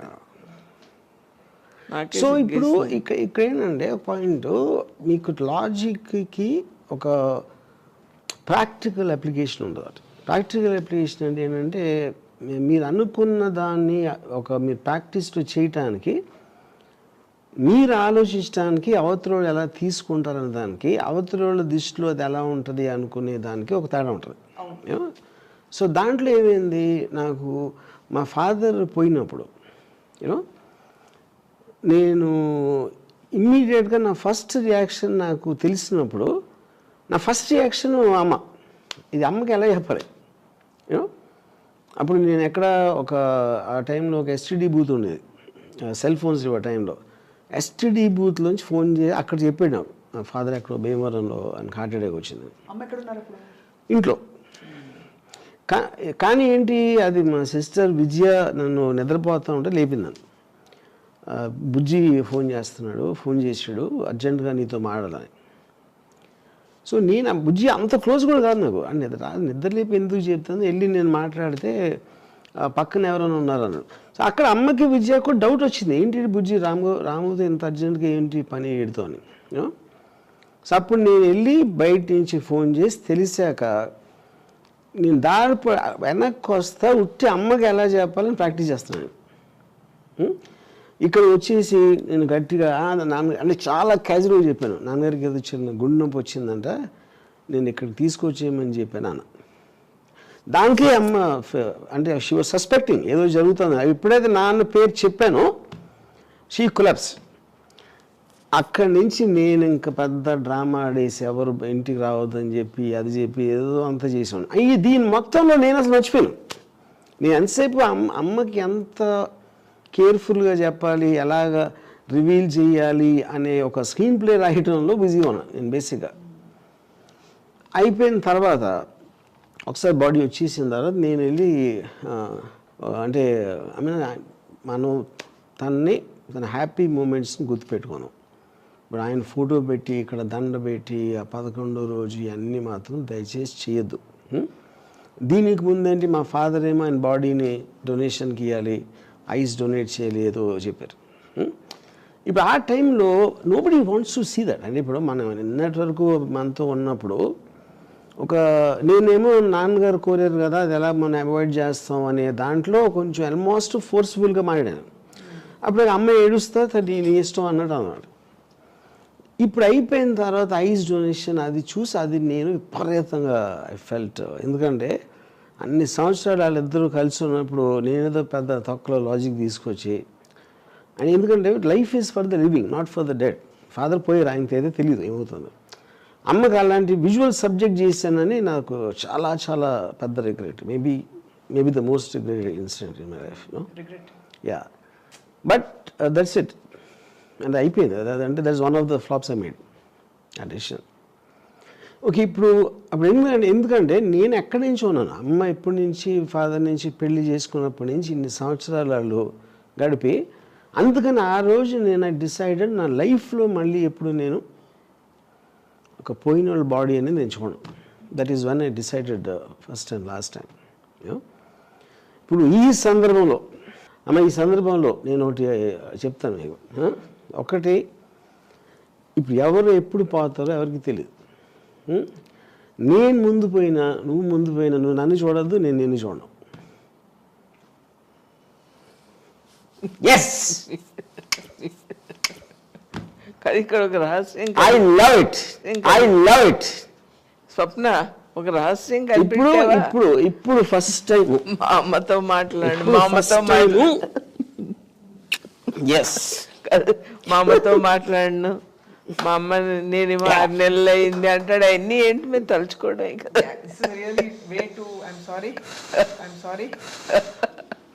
ఏమిటి పెద్ద దొంగ ఓకే, తనకు తానే బయట పెట్టేసుకున్నాడు. ఇంతకన్నా అండర్స్టాండింగ్ ఉంటుందా? ఉండదు. యా, కాదు 20 ఏళ్ల కొడుకు, కానీ ఇది గుర్తుపెట్టుకోండి, అమ్మ 100% పాటిస్తుంది, నాకు తెలుసు అది. కాదు 20 ఏళ్ల కొడుకు చెప్పడం వేరు స్వప్న. 20 ఏళ్ల కొడుకు మా అమ్మ ఇష్టం, మా చెల్లెలు ఇష్టం, మా తమ్ముడు ఇష్టం అంటాడు. సరిగ్గా 4 ఏళ్ళ మారిపోతాడు. దానికి ఆ చెల్లెలకి ఏమి ఇచ్చేస్తున్నారో అని చూస్తుంటాడు అమ్మ నాన్న. అలాంటిది ఈ పిల్లోడు అసలు 20 ఏళ్ళ వయసులో ఏ ప్రేమ ఉందో కుటుంబం అంటే ఇప్పుడు కూడా అదే ప్రేమ. దాంట్లో అసలు ప్యూర్ అంటే ప్యూర్. కుటుంబ వ్యవస్థ నమ్మను. తెలీదు. ఇది నేను 100% ఫస్ట్ ఆఫ్ ఇది చెప్తున్నాను. ఇప్పుడు మీరు ఒక పర్టికులర్ పాయింట్లో మీ ఇంట్లో ఉంటారు కాబట్టి మీరు ఆ వ్యక్తితో ఇంటరాక్షన్ ఎక్కువ ఉంటుంది కాబట్టి దాని మూలాన మీకు ఒక ఎమోషన్ డెవలప్ అవుతుంది. కానీ అదే ఎమోషన్ ముందుకెళ్ళి మీకు కంప ముంచుతుంది. ఎందుకంటే ఆ రిలేషన్షిప్స్ మూలానే మీకు అవన్నీ ఒక జైల్లాగా తయారవుతాయి. ఇది అవ్వట్లేదని బాధపడి ఆడలా అయిపోయాడని ఇది అయిపోయి ఇలా నన్ను అన్నాడు అని, ఇదంతా కూడా ఫ్యామిలీ ఆస్పెక్ట్ అనేది అసలు అవుట్డేటెడ్ సిస్టమ్. అది ఇప్పుడు నేను చాలా స్ట్రాంగ్గా నమ్ముతాను. ఆ కాన్షియస్నెస్ అనేది ఏది, what is the bond you have? మీరు ఎవరినైనా నేను దట్స్ సేయింగ్ కాదు, అదే అంటున్నాను. ఒకవైపున ఎమోషన్ ఉంది, దెన్ దానికి కనెక్టెడ్ అయ్యి మీకు ప్రాబ్లమ్స్ వస్తాయి తర్వాత. ఇంకో రహస్యం చెప్పనా? చెప్పండి. ఇప్పుడు నాతో చూడాలి, మాట్లాడాలి, అలా అంటే దొరికేస్తాడు. అమ్మ నీతో మాట్లాడాలని ఉంది అంటే దొరికేస్తాడు కదా. అందుకని ఒక 50 మందిని భోజనాన్ని పిలిచి అమ్మ వాళ్ళని పిలిచాను నువ్వు కూడా రావా అంటాడు అనమాట. అది ఇప్పుడు ఇది ఈ ప్రోగ్రామ్ కూడా నాతో మాట్లాడి ఉండాలని ఉంది. అమ్మ నీతో 2 గంటలు ఉండాలని ఉందన్న ఓడిపోయినట్టు ఉంటుంది. అందుకని తన చేతిలో ఉంది కనుక ఇది ఏర్పాటు చేసేసాడు. 100%. ఎందుకంటే ఇప్పుడు నాకు ఓన్లీ ఫ్యామిలీ మెంబర్స్తో ఉన్నప్పుడు లిమిటేషన్ వచ్చేస్తుంది టాక్. ఇప్పుడు ఫర్ ఎగ్జాంపుల్ నేను ఈ మధ్యన really enjoying company of my sister. కానీ ఏంటి, మా సిస్టర్ ఒక్కరు కాకుండా తన ఫ్రెండ్ లేకపోతే తన ఫ్రెండ్స్ లేకపోతే ఏదో సందర్భంలో వచ్చినప్పుడు ఒక మిక్స్ మ్యాచ్ ఉంటుంది. నేను ఉట్టి విజయతోనే ఉంటే నాకు తెలియదు, ఏం ఆడదు తెలియదు. అది నా పాయింట్. సో అది ఏంటి అప్పుడు ఏమవుతుంది, సిస్టర్ రోల్ నుంచి one of the friends companions ఏదో దాంట్లో వస్తుంది అన్నమాట. నేను సిస్టర్ లాగా చూస్తే నేను క్లైమ్, లేకపోతే నా కోటి ఉన్నాడు నా బ్రదర్, అసలు నేను కోటితో మాట్లాడాను, అసలు నా రేవతితో మాట్లాడాను ఫర్ ఎగ్జాంపుల్, నాకు ఏమంటో తెలియదు అసలు నాకు. అప్పుడు ఒక కంపెనీ మిక్స్లో ఉన్నప్పుడు దెన్ ఇట్ బికమ్స్ లైక్ ఒక ఏదో ఒక పార్టీ ఒక గ్రూప్ డిస్కషన్ లాగా. అది సో అది స్పెసిఫిక్ నుంచి non specific and more or less ఏంటి జూమ్ అవుట్ మోడ్లో ఉంటుంది సిచ్యువేషన్. జూమ్ అవుట్ కాదు, but I think I enjoy that more. But ఇది మాత్రం క్లాసిక్ మీరు చెప్పింది ఇప్పుడు అమ్మకి. బట్ అంటే it takes a lot of courage, guts to even talk about it. See, everything is inevitable. It is going to happen for sure. Anything which we don't want to talk about, the death అవ్వచ్చు, ఏదన్నా అవ్వచ్చు, I think to take it very casually. ఇప్పుడు for example Murali మా అన్నాడు, నాకేంటి మురళీ మాయతోటి I still feel is alive. అంటే నేను కలిసినా కలవకపోయినా నాకున్న ఇంటరాక్షన్ ఏంటి, ఆయనతో థాట్స్, ఆయనతో ఉన్న మూమెంట్స్, ఏదో వాట్ ఎవర్ జర్నీ చేసాం. సో నేను అది ఒక్కటే అది చూడకపోతే డెత్ బెడ్ మీద నాకు అబ్సల్యూట్లీ నాకు అసలు మీనింగ్ లేదు. డెత్ అనే దానికి మీనింగ్ లేదు నాకు. రాము 10,000 మైళ్ళలో ఉన్నా తన మనసులో నేనున్నాను, తన మనసులో నేనున్నాను. ఆ ప్రేమ నాకు చాలు, రోజు కనపడకపోయినా పర్వాలేదు. ఇప్పుడు నేను బాంబేలో నువ్వు ఒకసారి 1-2 years కూడా రాకపోవచ్చు ఫర్ ఎగ్జాంపుల్ చెప్తున్నాను. అది డెన్ మేక్ డిఫరెన్స్ అంటున్నాను. సో ఇది చాలా ఇంట్రెస్టింగ్ పాయింట్ ఇది. రాము గారు బాంబే మూవ్ అయిపోయినప్పుడు మీరు అప్పుడు ఏమనుకున్నారు, ఎలా ప్రాసెస్ చేసుకున్నారు దాన్ని? తను చక్కగా చెప్పాడు, అమ్మ నేను వెళ్తున్నాను, నువ్వు మరి ఏంటి నువ్వు బెంగ పెట్టుకుంటే మరి నాకు అక్కడ ఇంకేం పని కనపడదు, నువ్వే కనపడతావు అన్నాడు.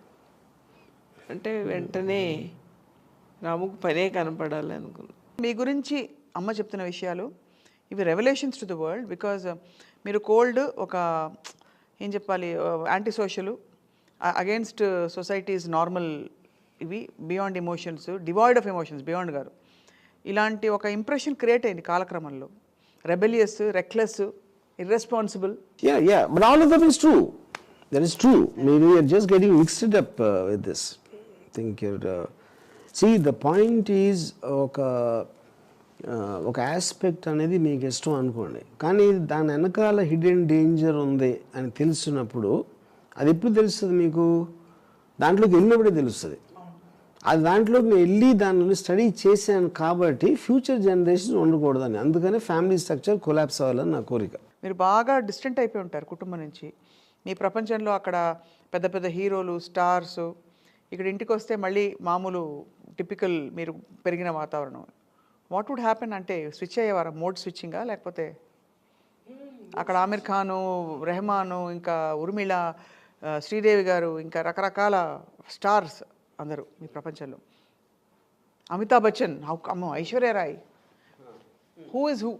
కానీ నాకు క్వశ్చన్ అర్థం కదా. క్వశ్చన్ ఏం లేదు. ఇక్కడ ఇంట్లో మామూలుగా మీరు పెరిగిన వాతావరణం, అక్కడ మీరు కంప్లీట్లీ హై ఫ్లయింగ్ దీనిలోకి వెళ్ళిపోయారు. ఈ రెండు విజువల్స్ మీకు మ్యాచ్ అయ్యాయి మైండ్లో? అసలు అది ఇప్పుడు లేదు నాకు లైఫ్లో. అది ఆ కాంట్రాస్ట్ నేను ఎప్పుడు చూసేవాడిని కాదు. అది ఏదో మీరు ఏవీలో చూసినప్పుడు అది అనిపిస్తుంది, కానీ జనరల్గా వర్క్ మోడ్లో ఉన్నప్పుడు no one really seems big unless you're emotionally connected. ఇప్పుడు నాకు ఎలా అనిపిస్తుందంటే, ఒక సైంటిస్ట్లా తను ఏమనుకుంటే ఆ సినిమా చేసుకుంటూ సాగిపోతూ ఉంటాడు, సైంటిస్ట్ లాగా.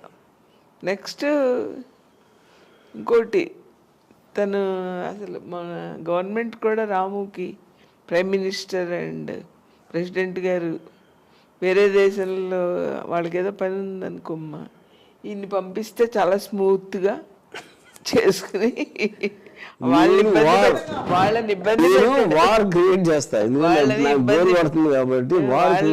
పెట్టాడు.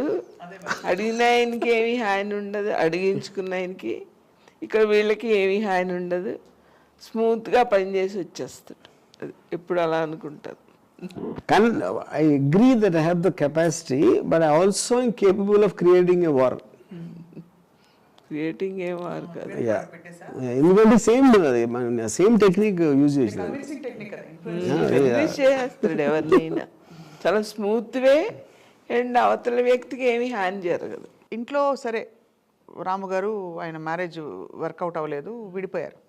మళ్ళీ పెళ్లి చేసుకున్నా అన్న, లేకపోతే ఇంకొక అమ్మాయిని చూద్దాం, లేకపోతే నువ్వు చూసుకుంటున్నావా, ఇలా విన్నాను నీ గురించి, ఫలానా అమ్మాయితో నీకేమన్నా లింకప్ ఉందని చదివాను ఎక్కడో పుస్తకంలో, ఈ సందర్భాలు వచ్చాయి ఎప్పుడైనా? అసలు ఇంత మెచ్యూరిటీ ఉన్న అబ్బాయికి నేను పెళ్లి చేసుకోమని చెప్పడం ఏంటి? నేను రత్నాన్ని చెప్పాను, మా పిల్లలకి ఏముందమ్మా, పెళ్లి చేసుకోవాలనుకుంటే 2 గంటలే చేసుకుని వచ్చేస్తారు, మీ అమ్మ నాన్నగారు మంచి సంబంధాలు తెచ్చారు, నువ్వు చేసుకో తల్లి, నీకు అలా దొరకడు, మా పిల్లలకి ఏముంది 1 రోజులో చేసుకుని తీసుకొచ్చి చూపిస్తారు, ఇలాంటి వద్దు అని. నీకు కరెక్ట్. వాళ్ళు ఎవరో ఇష్టపడి అడుగుతున్నారు కదా చేసుకోమ్మా అన్న, లేదు నాకు ఇష్టం లేదు అంటే తన పర్సనల్ ఇష్టం కదా, అది మనం చెప్పేది క్షేమంగా. అమ్మగా మీకు ఉంటుంది కదా ఒక బెంగ, ఎలాగా ఏమిటి ఎప్పుడు ఎలాగా అని. నాకే మా పిల్లల విషయంలో, రాముకోటి విషయంలో వాళ్ళు బేలతనం లేదు వాళ్ళ దగ్గర, అంటే అర్థమైంది కదా, బేల కాదు, బేల కాని వాళ్ళకి మనం ఎందుకు అండ్ ఇంత పెద్ద పెద్ద స్టార్స్తో, అమితాబ్ బచ్చన్ లాంటి టాప్ యాక్టర్ ఇన్ ద కంట్రీతో రాము గారు వర్క్ చేయబోతున్నారు అన్నప్పుడు, ఇప్పుడే కథ చెప్పాను కదా, ప్రెసిడెంట్ గారు, ప్రైమ్ మినిస్టర్ గారు పని అప్ప చెప్తే అలాగే తను చేయాలనుకున్నాడు, ఆయన ఒప్పించాడు, చేసేసి. మీరు కలిసారా ఆ సందర్భాల్లో? వెళ్ళేవారా షూటింగ్స్కి వాటికి? నేను బాంబే చాలాసార్లు వెళ్ళేదాన్ని, అంటే షూటింగ్కి వెళ్ళేదాన్ని. ఎందుకు, రాము దొరుకుతాడు, షూటింగ్లో అయితే ఫ్రీగా దొరుకుతాడు కదా, షార్ట్కి మధ్యలో తనతో ఉండొచ్చు కదా అని వెళ్ళేదాన్ని. జిఎస్టీ ఒక చాలా పెద్ద మైలురాయి. ఎవరికి మైలురాయి అంటే ప్రేక్షకులకి, ఎందుకంటే వాళ్ళు తట్టుకోలేని ఒక జోల్ట్ వచ్చింది ఢామ్ అని. రామ్ గోపాల్ వర్మ గారు అంతవరకు ఒకలాంటి సినిమాలు తీసిన ఆయన సడన్గా ఒక న్యూడ్ అమ్మాయిని ఒక కంప్లీట్గా అది ఒక అశ్లీలమైన సమాజం భాషలో ఆఫ్ కోర్స్ అది కరెక్టే, అది అశ్లీలమైన కొంత అందరికీ మనస్కరించని ఆ దృశ్యాలతో ఒక నీలి చిత్రం తీశారు. కరెక్టా కదా? ఏమనిపించిందంటే ఒక సైన్స్ క్లాస్ చూసినట్టు అనిపించింది. చూసారు అంటే అది ఒక మెచ్యూరిటీ ఉన్న మనిషితో చూసింది తేడా ఉంటుంది, అందరితో చూడలేక. కానీ నాకైతే ఒక సైన్స్ క్లాస్ ఒక డాక్టర్ నన్ను తీసుకెళ్ళి చూపించినట్టు అనిపించింది. అది నా ఇంటెన్షన్ కూడా అదే, ఆ సినిమా తీయటంలో నా ఇంటెన్షన్ కూడా అదే. Yeah. No, it is just about exposing a woman's inner views about what she thinks of sex. Yeah. మనకి ఆపరేషన్ చూడాలంటే అడుగుతాం కదమ్మా డాక్టర్ని, అలా తీసుకెళ్ళి చూపించినట్టు. అలా అనుకున్నారు? అలాగే అనుకున్నాను. 100% దీంట్లో నా చెప్పిన మాటలు ఏమి కల్తీ లేదు, ప్యూరిటీగా చెప్పింది 100%. అసలు ఏమీ అనిపించలేదు. So that was a very bold thing from you sir. అంటే ఎవరు ఎక్స్పెక్ట్ చేయలేదు. అది జిఎస్టీ దానికి కిరణ్ గారు మ్యూజిక్ ఇచ్చారా? కీర్వాణి ఇవ్వలేదు, కీర్వాణి ట్రాక్ ఒకటి తను చేశాడు. నేను కీర్వాణిని just asked him to produce music track for it. Right. మీకు అమ్మతో గడిచిపోయిన జీవితం అంటే ఈ సంవత్సరాల్లో any other regret you have? ఈ టైంలో నేను ఉండలేకపోయాను, స్పెండ్ చేయలేకపోయాను, అమ్మకి ఇది ఇవ్వలేకపోయాను, లేకపోతే అమ్మ నేను లేకుండా ఇలా అయిపోయింది, anything like that from your deepest heart? ఎవరన్నా నన్ను అడిగితే నేను ఏదో చేసి చేస్తాను. But many plus people in my family, Vijaya కానీ అమ్మ కానీ మా ఫాదర్ కానీ ఎప్పుడు ఎవరు అడగలేదు అను. మరి ఇందాక అమ్మ చెప్పిన నేను అడగలేదు, వాళ్ళు నన్ను అడగలేదు. అంటే they are content with that. అంటే ఐ డోంట్ నో, అంటే ఇప్పుడు అది అన్కండిషనల్ లవ్ అంటారా దాన్ని? No, I don't know. అంటే I think we as people we are like that. Almost అందరూ ఇంట్లో అందరూ కదా యాక్చువల్గా. ఎవరు ఎప్పుడు ఎవరిని ఏం అడగరు. ఏ పర్సన్ కూడా ఒక ప్రాబ్లం ఫేస్ చేయడం జరగలేదు. స్వప్న ఇంకో సీక్రెట్ చెప్పిన రాముకు కూడా తెలియదు. ఇప్పుడు రాము నేను వస్తానమ్మా అంట బాంబేకి, నేను ఎల్లుండి వస్తున్నాను కదా అని అంటాడు. వద్దని చెప్పడు, రావద్దని చెప్పాడు. తర్వాత ఒకసారి అన్నాడు నేను హైదరాబాద్ వచ్చి 2 నెలలు ఉంటున్నాను అన్నాడు. అంటే ఐఆమ్ వెరీ హ్యాపీ, అబ్బా 2 నెలలు ఇంకా చూసేసుకోవచ్చు అని. కట్ చేస్తే ఫిలిం నగర్లో ఉన్నాడు 2 నెలలు. అదేంటి రాము అలా అంటే, మరి ఇంటి నుంచి షూటింగ్ వెళ్ళడానికి ఎంతసేపు పడుతుందమ్మా, ఆ టైం అంతా వేస్ట్. అదే నా యాక్చువల్ రీజన్, లేకపోతే మీ స్పేస్ మీకు కావాలనుకున్నారా? నిజమే, అబద్ధాలు. స్పేస్ అంటే నేను చెప్పాను కదా ఇందాక, నాకు ఇప్పుడు ఒక ఇంట్లో నేను కంటిన్యూస్గా వర్క్ చేస్తూ ఉంటాను.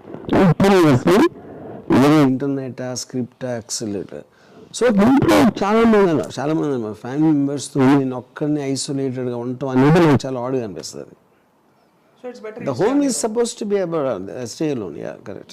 మీకు అన్ని సర్వ కుటుంబరావు లక్షణాలు ఉన్నాయి ఎక్కువ. ఇంకా కుటుంబరావులు అంటే అడ్లుసి ఇప్పుడు ఫ్యామిలీ బై డెఫినేషన్ అందరూ డైనింగ్ టేబుల్ దగ్గర కూర్చుని భోజనం చేసి రాత్రి ఇది అది అందరూ కలిసి లివింగ్ రూమ్లో టీవీ చూసి అలా, అది that is what I think is so called కుటుంబం. యా. కానీ చెప్పండి. కాదు, ఇప్పుడు రాముకి తెలియని సీక్రెట్ చెప్తున్నాను. నాకు రాముని చూడాలనిపిస్తుంది అనుకో, అప్పుడు నేను తపస్సు చేస్తాను. రాముకి నన్ను చూడాలనిపించాలి, రాముకి నన్ను చూడాలనిపించాలి అనేటప్పటికీ తీరిపోతుంది కదా. ఎవరెవరికి ఏ దేవుడికి తపస్సు చేస్తారు? ఏ దేవుడికి కాదు, తన ప్రేమకే. కానీ ఇది మాత్రం అమ్మాయి అని చెప్తున్నాను, నేను అసలు నాకు ఎవరిని చూడాలనిపించదు అబ్సల్యూట్గా. నేను కానీ అంటే స్క్రిప్ట్ రాసి చూడాలంది అలా ఉంటే అది కొంచెం ఎమోషనల్గా డ్రామాటిక్గా ఉంటుంది. అలా కాకపోయినా చూస్తే బాగుంటుంది. ఏం చేస్తాను, mind is so full of running ideas. అసలు నేను హ్యూమన్ బీయింగ్స్ అసలు నేను కనెక్ట్ అవ్వలేను అసలు. అది ఇప్పుడు అమితాబ్ బచ్చన్ చాలా క్లోజ్, బట్ కానీ నేను ఒక సినిమా నుంచి ఇంకో సినిమాకి 1 year 2 years గ్యాప్ వచ్చింది. ఒక్కసారి కూడా నేను అసలు ఆయన కలవను. మా అయితే ఏదో ఒక పర్టికులర్ ఇంట్లో ఒక మెసేజ్ ఏదో 1-2 మెసేజ్లు ఇలాంటివి తప్పిస్తే అసలు నేను కలవను అసలు ఎవరిని. నా వర్క్లో ఉన్నోళ్ళకి తప్పిస్తే ఆ రోజు చూసిన వాళ్ళు లేకపోతే అప్పుడు ఆ పర్టికులర్ టైంలో చేస్తున్నాడు నాకు అసలు అందరూ భయపడిపోతారు. ఇది నాకు తెలిసిన విషయం మిమ్మల్ని అడుగుతున్నాను కన్ఫర్మ్ చేసుకోవడానికి. Completely off from where we are. చిన్నప్పుడు వినాయక చవితి దసరా పండుగలకి రాము గారు కొబ్బరికాయలు అవి తెచ్చేవారు. అడుగుతున్నాం అంటే అమ్మకి పని చేసి పెట్టడం, అమ్మకి ఏదో ఒకటి. కాదు వినాయక చవితి అని కాదు, అమ్మ కొబ్బరికాయ తెమ్మంది అంటే తెస్తాడు. పక్కనే షాపులు పక్కనే ఉంటాయి కదా.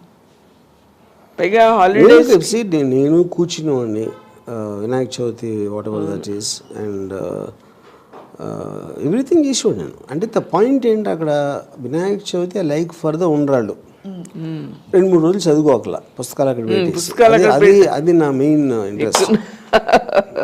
ఎప్పుడు చదువుతాడు బుక్స్ ప్యాక్ అక్కడ పెట్టేసి చేసి మళ్ళీ 3 రోజులు ముట్టుకోపోతే ఫుల్ హ్యాపీ, హోంవర్క్లు చేయక్కర్లేదు.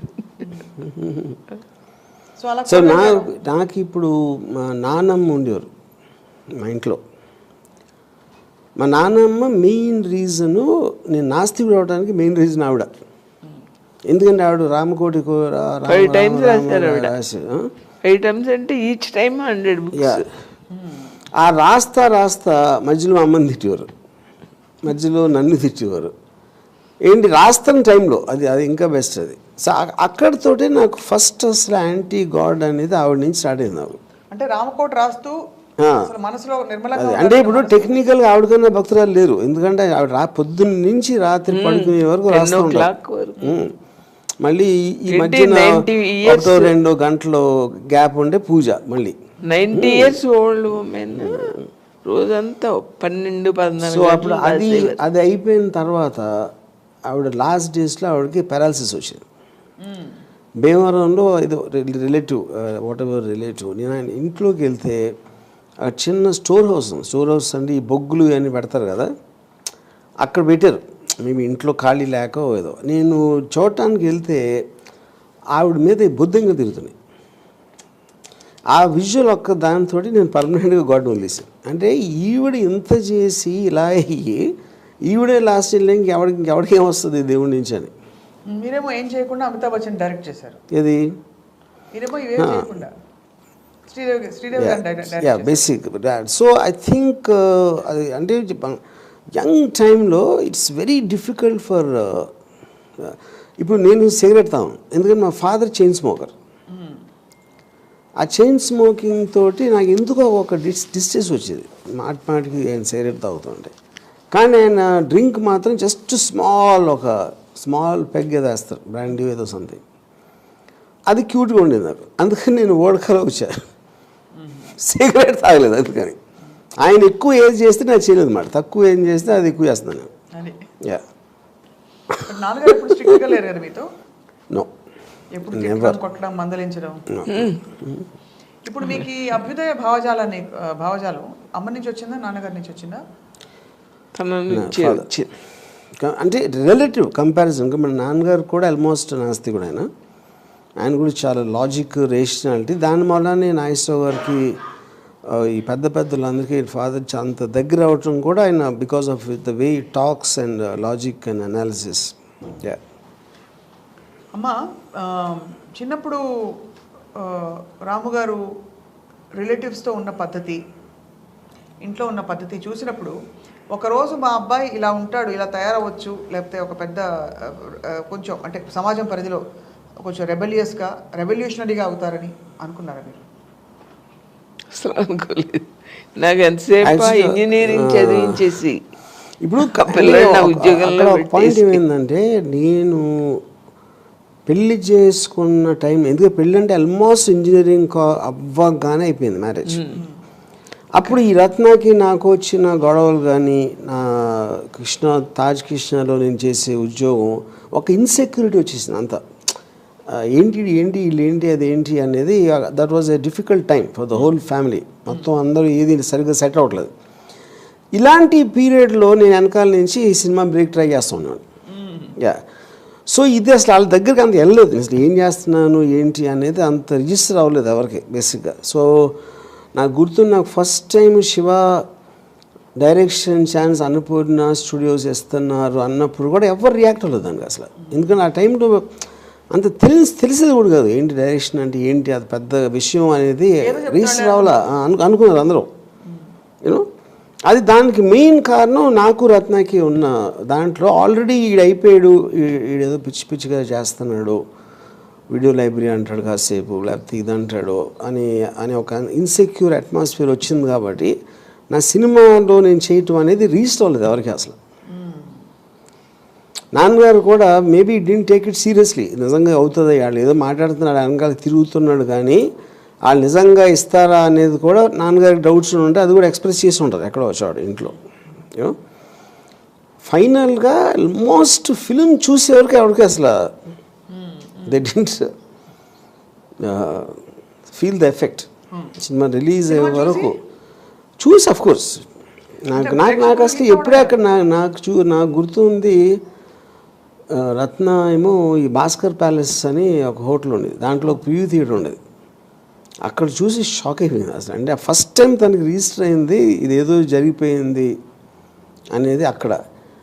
నాకు ఇప్పుడు అమ్మ విజయ్ ఎప్పుడు చూసారో నాకు గుర్తులేదు.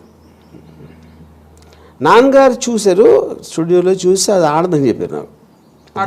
It is too intelligent, it is too intelligent for the audience అని చెప్పారు. అమ్మ మీరు ఎప్పుడు చూసారు ఫస్ట్ శివ? నేను స్టూడియో అన్నపూర్ణ స్టూడియోలో చూసేమనుకున్నారు, నా కొడుకు గ్రేట్ అనుకున్నారా? అందరూ ఎంత రామలింగరాజు గారు. కానీ ఇప్పుడు నాకు అమ్మ నన్ను చూసి నన్ను ఎంత వాడబోయావరా అని చెప్పినట్టు గుర్తులేదు నాకు. చెప్పలేదు అది చెప్పలేదు. అసలు ఒక్కొక్క విషయం వింటూ ఉంటే నాకు పేజీలు తిరిగేసి ఆ ఫేజ్లోకి వెళ్ళిపోయినట్టు అనిపిస్తుంది.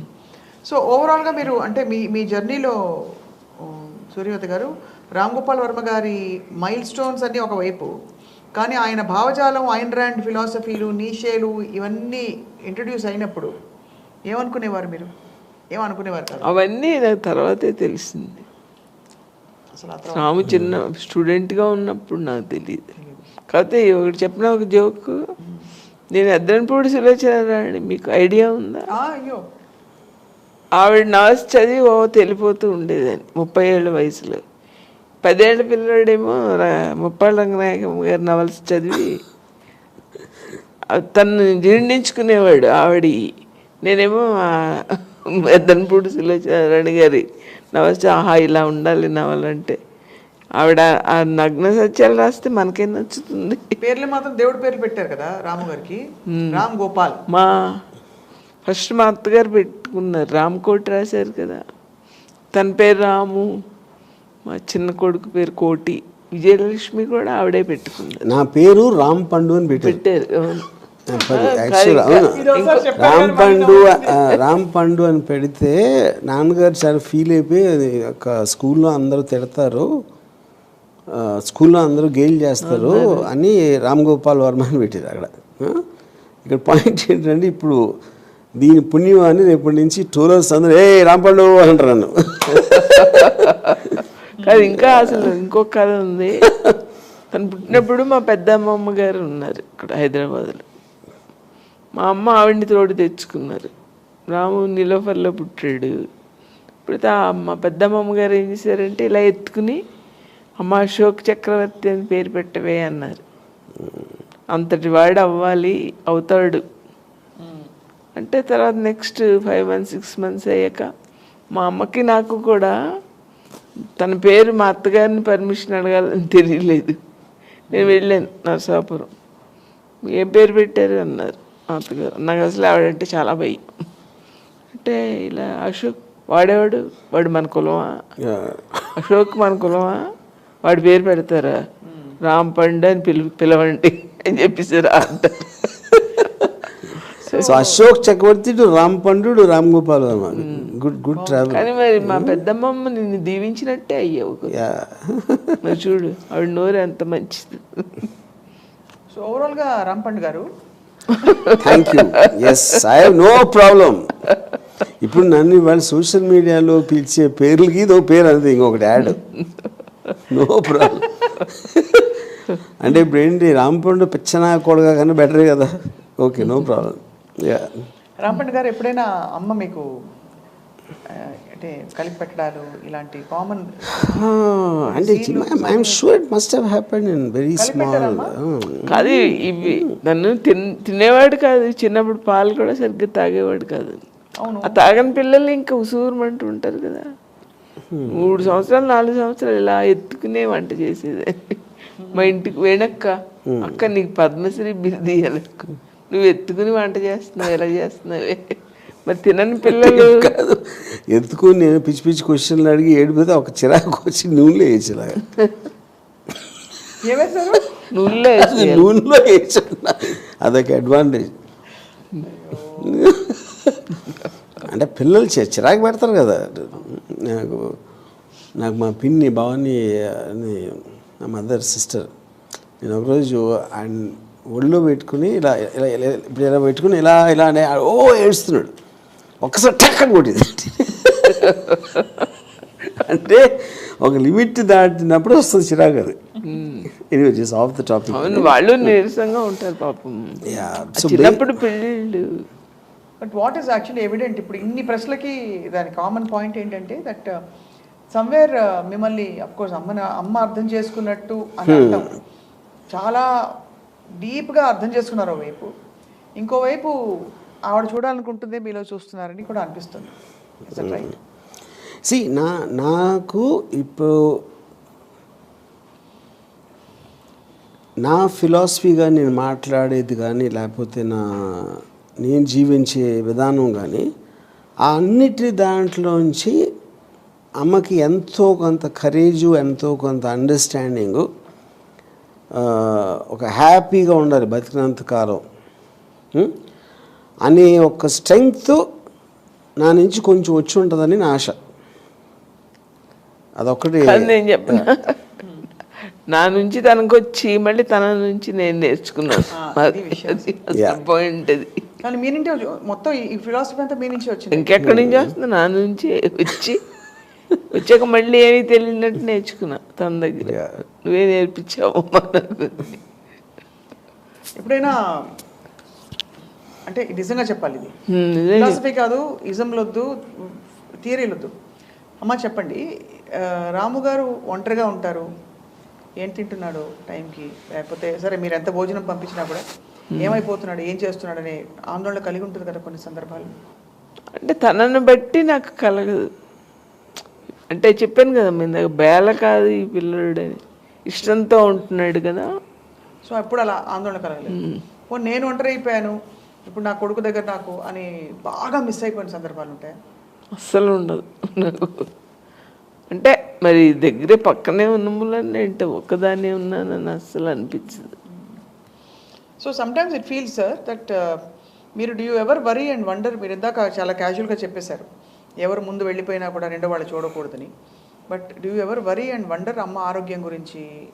బికాజ్ నేను విన్నది అమ్మకి ఆరోగ్యం కొంచెం అటు ఇటు అయ్యి ఎక్కడైనా కాళ్ళలో నొప్పి వచ్చింది ఇంకేదో వచ్చింది అని చెప్తే మీరు తట్టుకోలేరు, ప్రతి అరగంటకి రెస్ట్లెస్గా అడుగుతుంటారని.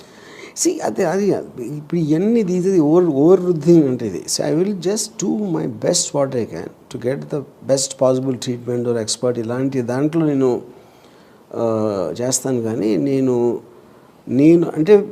నేను వచ్చేసి కూర్చుని అలా ఎప్పుడు చేయలేదు.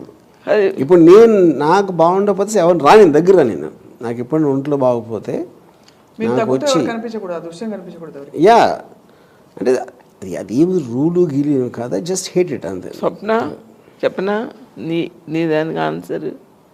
ఇప్పుడు ఫ్యామిలీ అమ్మ తమ్ముడు చెల్లెలు కూతురు భార్య ఎవరైనా వాళ్ళకి ఒక 15 లక్షల చక్రాలు వేసేసాడు, ఇంకా వచ్చి చూడడం ఎందుకు, ప్రత్యేకంగా అవే రక్షణ చేస్తాయి. తనకి ఇష్టం ఉండదని మేము వెళ్ళాం, తను పలకరిస్తే కూడా బాగోలేదా అంటే కూడా ఇష్టం ఉండదు, తనకి ఇష్టం లేని పనులు చేయకూడదు అనుకుంటాం అందరు. నీ మనసులో ఏమో వాడు ఓర్పే వాడిని కాపాడు, తన ధర్మమే తను కాపాడుతుంది అలా అనుకుంటాను నేను. రామరాజ్యం అని పేరు పెట్టా. చూసారా సార్? రామరాజ్యంలో స్వజనులు బాగుంటారు. విన్నప్పుడు ఏదో రకరకాల రాజ్యంలో సౌండ్స్ మైండ్ మీద లడ్డు పూటరే కదా. ఖుషి అయిపోతున్నారు. రామరాజ్యంలో స్వజనులు బాగుంటారు, ప్రజలు బాగుంటారు, తన పరివారం బాగుంటారు. దాంట్లో ఏమీ సందేహం లేదు. సో రామోయిజం గురించి మీ అభిప్రాయం చెప్పండి. చాలా అద్భుతం. అంతకంటే అది కూడా స్వప్న చేసిన మూల. నా గురించి కాదండి, నాకు ఇద్దరు సమానమే. నీ వల్ల ఇలా అయింది, ఆయన వల్ల అని అలా ఇద్దరు ఉండాలి. అంటే ఇంత గొప్ప ఫిలాసఫీ ఈ తరం ఒక కల్ట్ అంటే ఒక ఇజం అయిపోయింది. ఇది యంగ్స్టర్స్ అందరూ బాగా కనెక్ట్ అయిపోయిన కొన్ని ఫండమెంటల్స్. అవును. చూసినప్పుడు మీకేమనిపిస్తుంది? నా కొడుకులో ఇంత కాదు. నేను భీమవరం వెళ్తే 60 years 70 years లేడీస్ వచ్చి అమ్మా చాలా నచ్చిందమ్మా చాలా నచ్చింది. వాళ్ళు అసలు బయట ప్రపంచం అంటే ఏంటో తెలియదు, ఊరికే టీవీ చూస్తారు అంతే. వాళ్ళు వచ్చి చెప్తారు ఎంత బాగుందనమ్మా ఎంత బాగుందనమ్మా అనేసి వచ్చేస్తుంటారు ముందుకి. పెళ్ళిళ్ళకి అది వెళ్తాం కదా. సో అయితే మీకు మీ అబ్బాయి ప్రపంచానికి ఎలా కనిపించిన అమ్మ కంటికి ఎలా కనిపిస్తారు చెప్పండి, ఉన్నమాట చెప్పండి. అమ్మ కంటికి మామూలు తల్లిగా చెప్పడం లేదు, మామూలు కొడుకని కాదు. రాము నుంచి నేను నేర్చుకున్నాను, ధైర్యం నేర్చుకున్నాను. ఏదైనా పని అవ్వకపోతే తను అసలు ఎంత కూల్గా ఉంటాడు, అది మనకి తెలుస్తుంది కదా పని ఏంటో. ఎంత కూల్గా ఇంకా ప్రశాంతంగా అయిపోతాడు. నేనేంటి ఇంత చిన్న పనికి ఇలా అయిపోతానని తన నుంచి నేర్చుకున్నా. ఇలా కాకపోతే అలా చేయాలి అని ముందు మనం ఆలోచించి పెట్టుకున్నాం అనుకోమ్మా, అప్పుడు మనకంత ఫెయిల్ అయినా ఏమనిపించదు కదా ఒక పని. అవ్వకపోతే అని సడన్గా బాధపడడం అని ధైర్యం రాము నుంచి నేర్చుకున్నాను. పని కూడా ఇలా కాకపోతే అలా చేద్దాం, అవ్వకపోతే అంతే అవ్వలేదు. Just 2 points. Live your best and accept the worst. ఈ 2 lines లో ఉండాలి. మీరు ఉన్నంత వరకు సూపర్గా ఉన్నారు, అవ్వలేదు ఓకే నో ప్రాబ్లం, తర్వాత చూసుకో.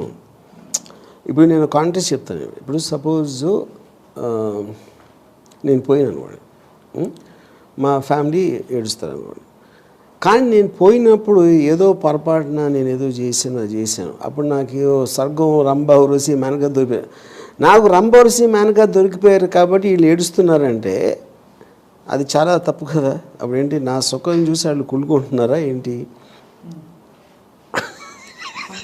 సో నేను అలా చూస్తా. ఓకే లేదు నేను కానీ తెలియదు కదా, నేను నరకానికి వెళ్ళినా స్వర్గానికి తెలియదు. ఇప్పుడు ఇలా చేసాడు కానీ కొంతమంది బాగా మంచోడు అంటున్నారు కదా, వీళ్ళు ఎలాగో నమ్ముతున్నారు. అప్పుడు వాళ్ళ పాయింట్ ఆఫ్ వ్యూలో, మా మదర్ సిస్టర్ పాయింట్ ఆఫ్ వ్యూలో నేను చాలా మంచివాడిని. అప్పుడు నేను డెఫినెట్గా స్వర్గానికి వెళ్తాను. స్వర్గం అంటే మంచి వాడక అమృతం వాడక ఉంటుంది, మంచి మంచి అమ్మాయిలు ఉంటారు. ఇంకప్పుడు ఇంక ఏడవడం ఎందుకు? అందరూ సెలబ్రేట్ చేసి గంతులేని రోడ్డు మీద డాన్స్ చేయాలి నేను పోతే. అది నిజమైన ప్రేమ అంటే అది. నేను చెప్పినా తెలివైన వాళ్ళ దగ్గర పని చేస్తే స్వప్న తెలివైన వాళ్ళు దీనికి చెప్పే ఆన్సర్ అదే చెప్తున్నాను. నువ్వు ఆల్రెడీ ఒప్పుకున్నావు, నేను పోతే కనుక నువ్వు డాన్స్ చేయాలి. కాదు అదే చెప్తున్నా, తెలివైన వాళ్ళ దగ్గర పని చేస్తే నాకు కూడా వస్తుంది కొంచెం తెలివి. నువ్వు చెప్పేదంతా అర్థమైంది. నువ్వు కానీ నువ్వు ఆల్రెడీ కమిట్ అయిపోయావు, అంతే అయిపోయింది. మీరందరూ సార్ గుర్తు చేసుకోండి. ఇప్పుడైతే మరి మీరు చెప్పారు మీకు అమ్మాయి ఎలా కనిపిస్తారు చెప్పండి, మీరు యోగిలాగా నేను ఎంత చెప్పాను కదా, నా ఇన్ ద కాంటెక్స్ట్ ఆఫ్ నా రిలేషన్షిప్లో ఎవరైనా నన్ను రిస్ట్రిక్ట్ చేయకుండా నా నన్ను వదిలేసి నా ఫ్రీడమ్కి వాల్యూ వచ్చినందుకు, ఎందుకంటే ఆ కాంట్రిబ్యూషన్ ఆ టైంలో లేకపోతే నాకు ఇలా ఈ జర్నీలో వెళ్ళటానికి ఛాన్స్ వచ్చేది కదా. ఆ ఫ్రీడమ్ అనేది that is the I mean it is not just a question of నాకు జన్మనిచ్చారా పాయింట్ కాదు. పెరిగే టైంలో నేను వెళ్తున్న డైరెక్షన్లో ఫ్రీడమ్ ఇవ్వటానికి ఈజ్ ద పాయింట్. అలా అవన్నీ ఇచ్చారు కాబట్టి వాట్ యా అంతే, ఓన్లీ దట్. కాబట్టి అంటే అందుకనే I value her in my life. అది యా జన్మనిచ్చినందుకు ఎవరు నేను. యా ఎందుకంటే జన్మ ఎవరు కూడా ఒక పర్టికులర్ పర్సన్ని పుట్టించడానికి ఎవరు చేయరు. పెంచటం అనేది that is completely different. Yeah yeah Ramu గారికి ఇంకేమైనా అవార్డ్స్ రావాలి అలాంటి ఏమైనా కోరికలు ఉన్నాయా? పద్మశ్రీ, పద్మభూషణ్, భారతరత్న నేను ఇచ్చాను కదా యోగి సైంటిస్ట్ అవార్డులు చాలు. ఇంకే అలా ఎవరు ఇవ్వలేదు కదా ఇంతవరకు. పోనీ ఎవరైనా విన్నావా? ఇంకోటి నా గురించి తెలిసిన వాళ్ళు ఎవరికైనా సరే అవార్డ్స్ కాన్సెప్ట్లో వీడికి పద్మభూషణ్ కన్నా పద్మ అంటే ఎక్కువ ఇష్టం ఉండదని తెలుసు. అప్పుడు పద్మభూషణ్ ఎందుకు? అప్పుడు పద్మని అయితే అమ్మ ఇవ్వలేదు, అందుకని నన్నే ఎత్తుకుంటాను వదిలేస్తుంది. నన్ను గొలుసు ఇప్పేసినాడు, నేను ఒక పిచ్చుకోక అని వెళ్తా రోడ్డు మీదకి. పిచ్చికొక్కని వదిలేయాలనే సత్యం మా అమ్మకి తెలుసు.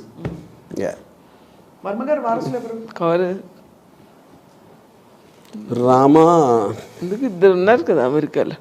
పిల్లలు వేరు, అలాంటి పేరు వారసులు, భావ వారసులు, దర్శక వారసులు, అది కూడా వాళ్ళే. అంతేనా? నిరంతర ఆద్యంత వీళ్ళిద్దరేనా? వాళ్ళిద్దరే. నాకు చాలా హ్యాపీగా ఉంది. అంటే తనకేం తెలుస్తుంది నా హ్యాపీ? తనకి ముందు మనరాలు పుట్టినప్పుడు తెలుస్తుంది. సో ఒక క్వశ్చన్ మర్చిపోయాం. రేవతి గారు, రామ్ గోపాల్ వర్మ గారి అనుబంధం ఎలా ఉంటుంది మీ కళ్ళలో? చాలా అద్భుతంగా ఉంటుంది. అది చాలా తెలియని పిల్ల, మంచి పిల్ల. ఇద్దరు ఒకళ్ళనొకళ్ళు బాగా అర్థం చేసుకుని చాలా ముచ్చటేస్తుంది. అయితే ఏవేవైతే మీరు సమాజానికి చేయొద్దని చెప్తారో ఆ తప్పులు మీరు ఆల్రెడీ చేశాను కాబట్టి తెలిసింది. మళ్ళీ అంటూ జన్మ ఉంటే మీరు ఎలా పుడతారు? నిజం చెప్పండి. మళ్ళీ అంటూ జన్మ అంటే వైరస్గా పుట్టాలని నా కోరిక. వైరస్ వైరస్ హ్యాపీ అలా ఉంటుంది. అది వ్యాక్సిన్ వచ్చినప్పుడు కూడా తెలియదు దానికి. అంతే.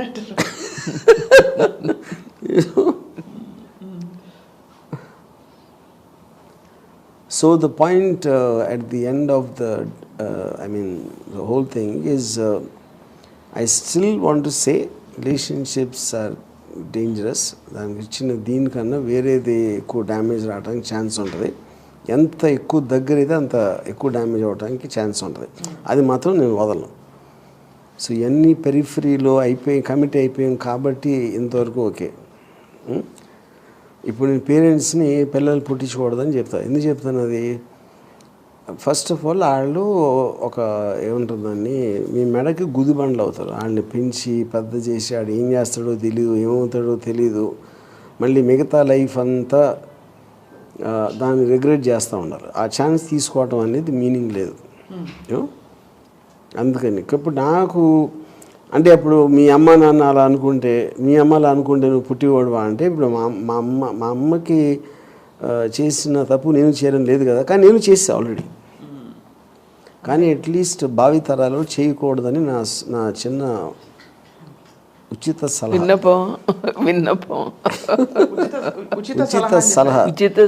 రామ్ గోపాల్ వర్మ గారు, ఇప్పుడు అమ్మ గురించి అమ్మతో మాట్లాడాం కాబట్టి మంచి అమ్మ మీద పాట పాడండి. మీరు పాట అమ్మ మీద పాట ఏ పాట వస్తే ఆ పాట పాడండి, అదే మేము అమ్మకు అన్వయించుకుంటాం.